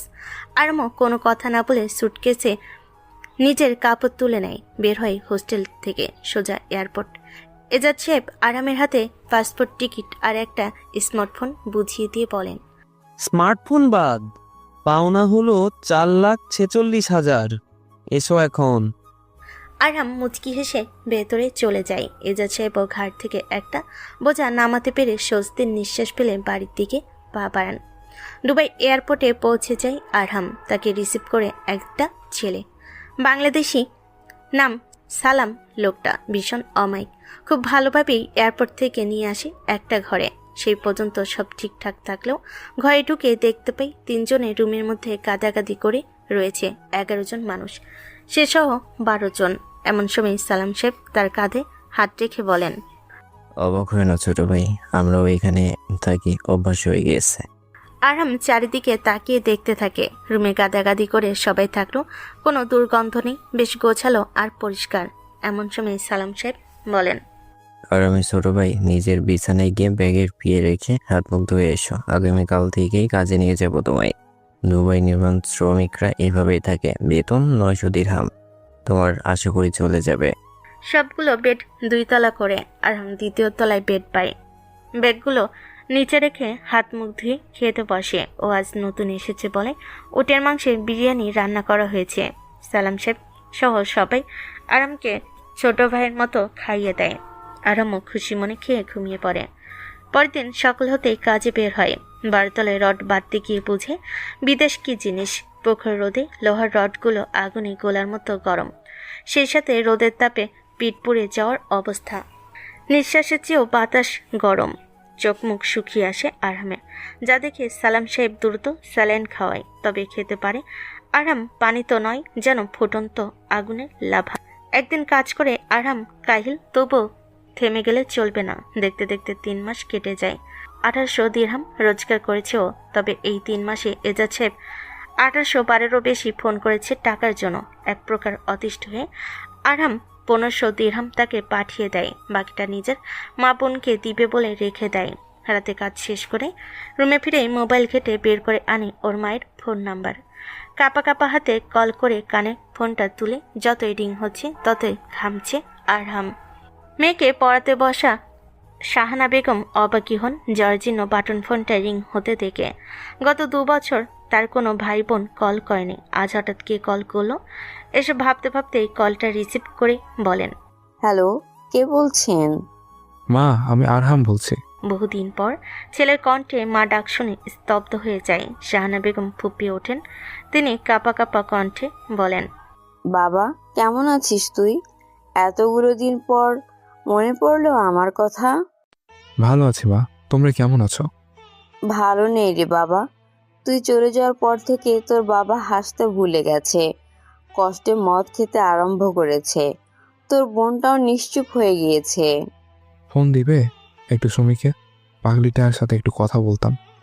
শাহানা বেগম মেয়ের হাতে ফোনটা তুলে দেন। সুমি এতক্ষণে মায়ের দিকে তাকিয়ে বুঝতে চেষ্টা করেছিল কেন কাঁদছেন তিনি, কিন্তু ফোনটা এগিয়ে দিয়ে শাহানা বেগম মুচকি হেসে বলেন, নে পাগলি, তোর ভাই ফোন করেছে। সুমি কাপা কাপা হাতে ফোনটা তুলে নিয়ে বলে, হ্যাঁ হ্যাঁ, হ্যালো ভাইয়া। হ্যাঁ রে বোন, কেমন আছিস তুই? তুমি নেই ভাইয়া, আমিও ভালো নেই। আমাকে আর কেউ কোলে করে স্কুলে নিয়ে যায় না, আদর করে খাইয়ে দেয় না। তোমাকে ছাড়া আমার একটুও ভালো লাগে না। তোর শখগুলো পূরণ করব বলে আজ আমি বহু দূরে বোন। তোর স্কুলের নতুন জুতো, নতুন ব্যাগ আমি কিনে দেব, নিবি আমার থেকে? তুমি টাকা কোথায় পাবে ভাইয়া? তোর ভাই আজ 3 মাস হলো প্রবাসী। মাকে ফোন দে, তাকে বলে দিচ্ছি আমি। সুমি ওর মাকে ফোন দেয়। আরহাম বলে, মা শোনো, আগামীকাল ব্যাংকে গিয়ে একটা অ্যাকাউন্ট খুলবে। আমি কিছু টাকা পাঠিয়ে দেবো, যা দিয়ে সুমির নতুন ড্রেস, স্কুল ব্যাগ আর নিজের জন্য বোরখা কিনে নিও। সাথে টাকা থাকলে বাজারও করে নিও। তুই বাড়ি কবে আসবি বাবা? হাবিদ সাহেবের চেয়ে ভয়ঙ্কর বড় লোক যখন হব তখন আমি ফিরবো। কলটা কেটে দিয়ে ডাল ভাত খেয়ে শুয়ে পড়ে আরহাম। পরের দিন দুপুরবেলা মায়ের পাঠিয়ে নেওয়া অ্যাকাউন্ট নাম্বারে বাকি 300 দিরহাম পাঠিয়ে দেয়। সবই দেখেন সালাম সাহেব, মনে মনে হাসেন, কেননা ওনার আরহামের মধ্যে নিজের প্রতিচ্ছবি দেখতে পাচ্ছেন। এগিয়ে গিয়ে বসে ওর পাশে, তারপর বলেন, শোনো ছোট ভাই, সব টাকা পরিবারের জন্য খরচ করিস না, নিজের জন্য কিছু রাখ, নয়তো আমার মতো তুইও কোটি টাকা রোজগার করলেও 1 পয়সারও মালিক হবি না। আরহাম মুচকি হেসে বলে, আমি সবই জানি ভাইয়া, তবুও বেতনের টাকাটা তাদের দিয়ে আমি আজ হালকা অনুভব করছি। বুঝেছি, চল শুক্রবার দেখে উঠের মাংস নিয়ে এসেছে, গিয়ে দিয়ে ঘুম দিবে। এদিকে ভাইয়ের টাকা দিয়ে নতুন ড্রেস, জুতো আর ব্যাগ নিয়ে সুমি স্কুলে যেতে দূর থেকে ছুটে আসে ইনায়া। সুমিও এগিয়ে গিয়ে কিছু বলতে নিবে, অমনি ইনায়া বলে, কিরে বান্ধবী, আজ হঠাৎ পরীর মতো স্কুলে আসলে যে, কোথায় পেলি এসব? সুমি বিশ্বজয় করা হাসি দিয়ে বলে, আরহাম ভাইয়া কিনে দিয়েছে।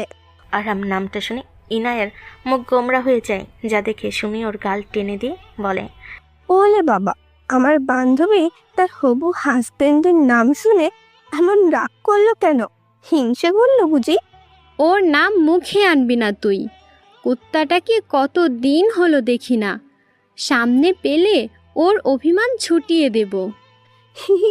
সময় হোক, তোকে আমাদের বাড়িতে বউ করে নিয়ে যেতে বর বেশে আসবে। এখন চল ক্লাসে যাই, আর কেউ না জানো আমি জানি তুই আমার হবু ভাবি। ইনায়া ফিক করে হেসে দিয়ে বলে, আর আমিও জানি তুইও আমার ভাইয়ের হবু বউ।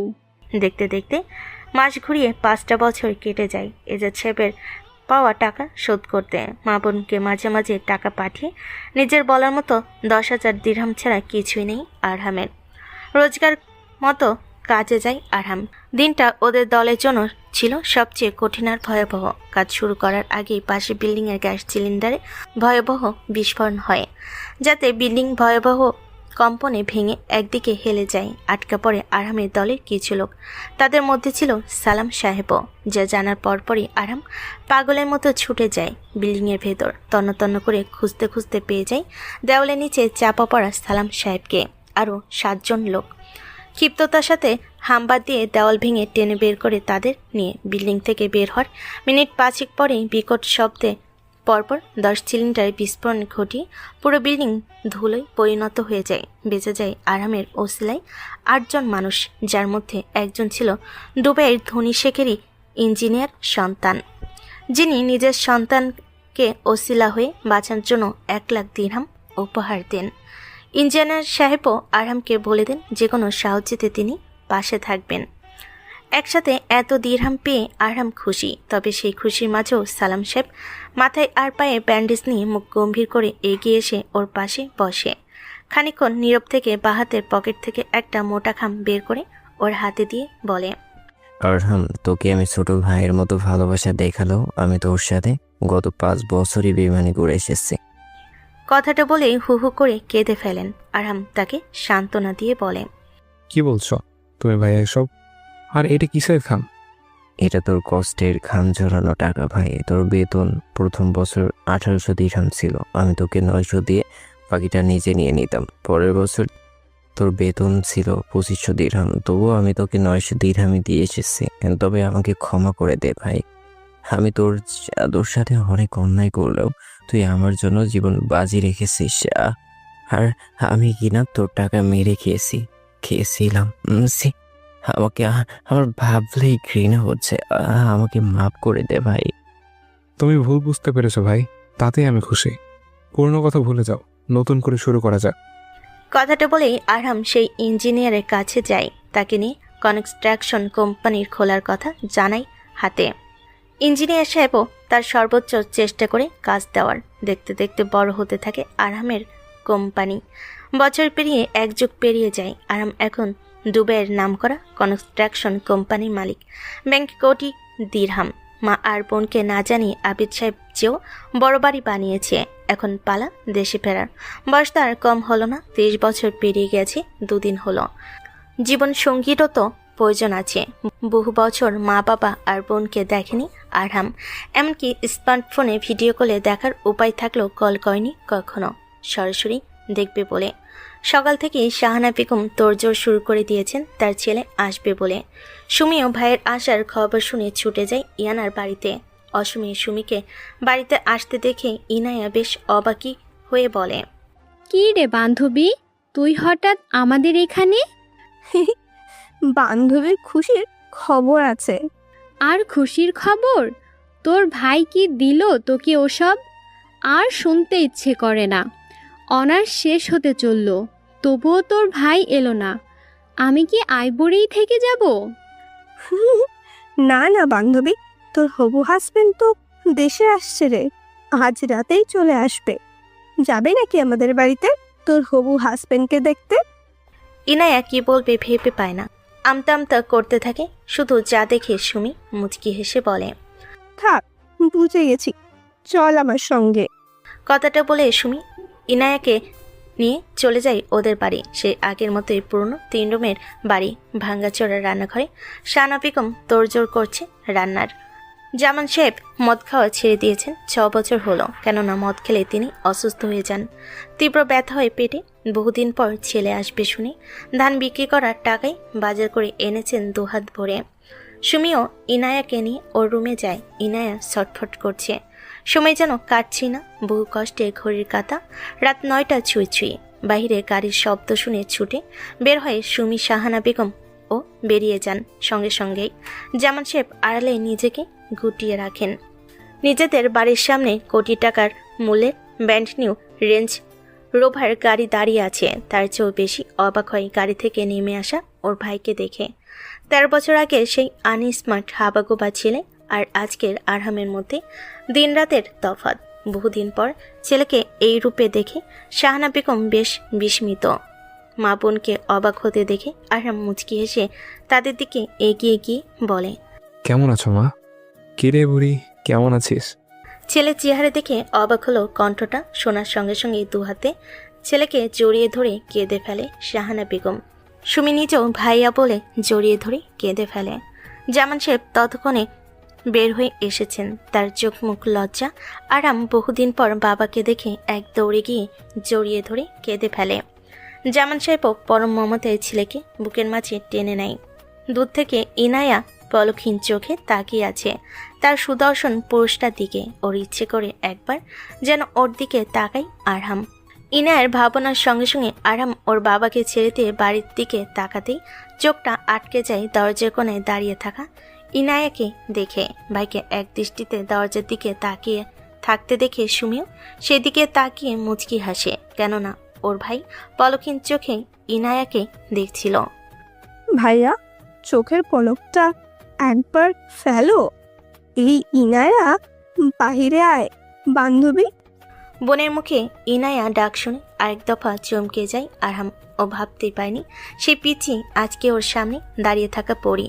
ইনায়া ধীর পায়ে আরহামের সামনে এসে বলে, আসসালামু আলাইকুম আরহাম সাহেব। ওয়ালাইকুম আসসালাম ইয়ানা ম্যাম। এখন যুগ পেরিয়ে গেল, তোকে দরজার কোনায় লুকিয়ে থাকার স্বভাবটা গেল না না? কথাটা বলে মুচকি হাসে আরহাম। ইনায়াও লাজুক হেসে চোখটা নামিয়ে ফেলে। আর আমার সময় নষ্ট করে না। ওর বাবা মা বোনকে গাড়িতে উঠতে বলে নিজেও গাড়িতে উঠে বসে। ইনায়া একাই দাঁড়িয়ে থাকে বাহিরে। যা দেখে আরহাম বলে, এই যে ম্যাডাম, আমার পাশে এসে বসুন। বলতে দেরি ইনায়া বসতে দেরি করেনি। গাড়িতে কয়েকবার সুমি জিজ্ঞেস করেছিল কোথায় নিয়ে যাচ্ছে, তবে জবাব দেয়নি আরহাম। 10 মিনিট গাড়ি ড্রাইভ করার পর গাড়ি থেমে যায় একটা 3 বিঘা জমির ওপর গড়ে ওঠা 3 তলা বাড়ির সামনে। আরহাম গাড়ি থেকে নেমে ওর বাবা মা আর বোনকে নামতে বলে। ইনায়া আগে নেমে হাঁ করে তাকিয়ে থাকে। আরহাম ওর বাবা মায়ের হাতে একটা চাবি তুলে দিয়ে বলে, বাবা মা যাও, চাবিতে গেটটা খোলো। জামান সাহেব আর শাহানা বেগম বিস্ময়কর চাহনিতে তাকাই ছেলের দিকে। সুমিও আমতা আমতা করে বলে, ভাইয়া, এটা কি তোমার বাড়ি? না, এটা আমাদের বাড়ি। মা, দরজাটা খুলে দাও। শাহানা বেগম কাপা কাপা হাতে চাবিটা তালার ভেতর দিয়ে ঘোরাতেই লক খুলে যায়। সঙ্গে সঙ্গে চারিদিক থেকে লাল গোলাপের পাপড়ি পড়তে শুরু করে, সাথে দরজার পাশে নেম প্লেটের উপর থেকে কাপড় সরে যায়, যেখানে বড় বড় করে লেখা আরহাম মঞ্জিল।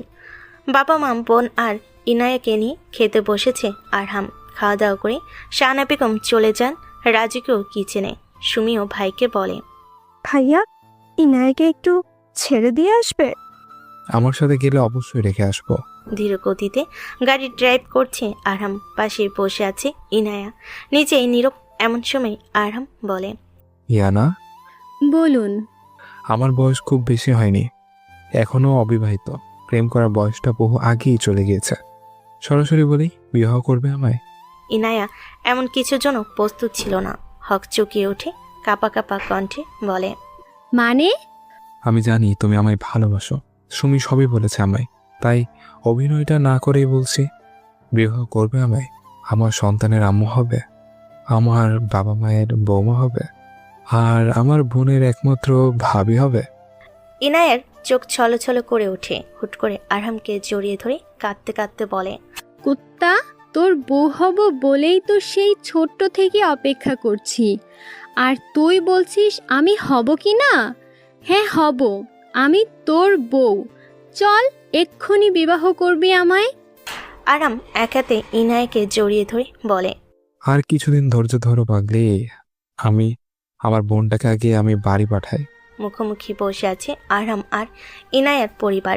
এমন সময় আরহাম ইনানের পাশে গিয়ে বসে, বলে, বন্ধু, কেমন আছিস তুই?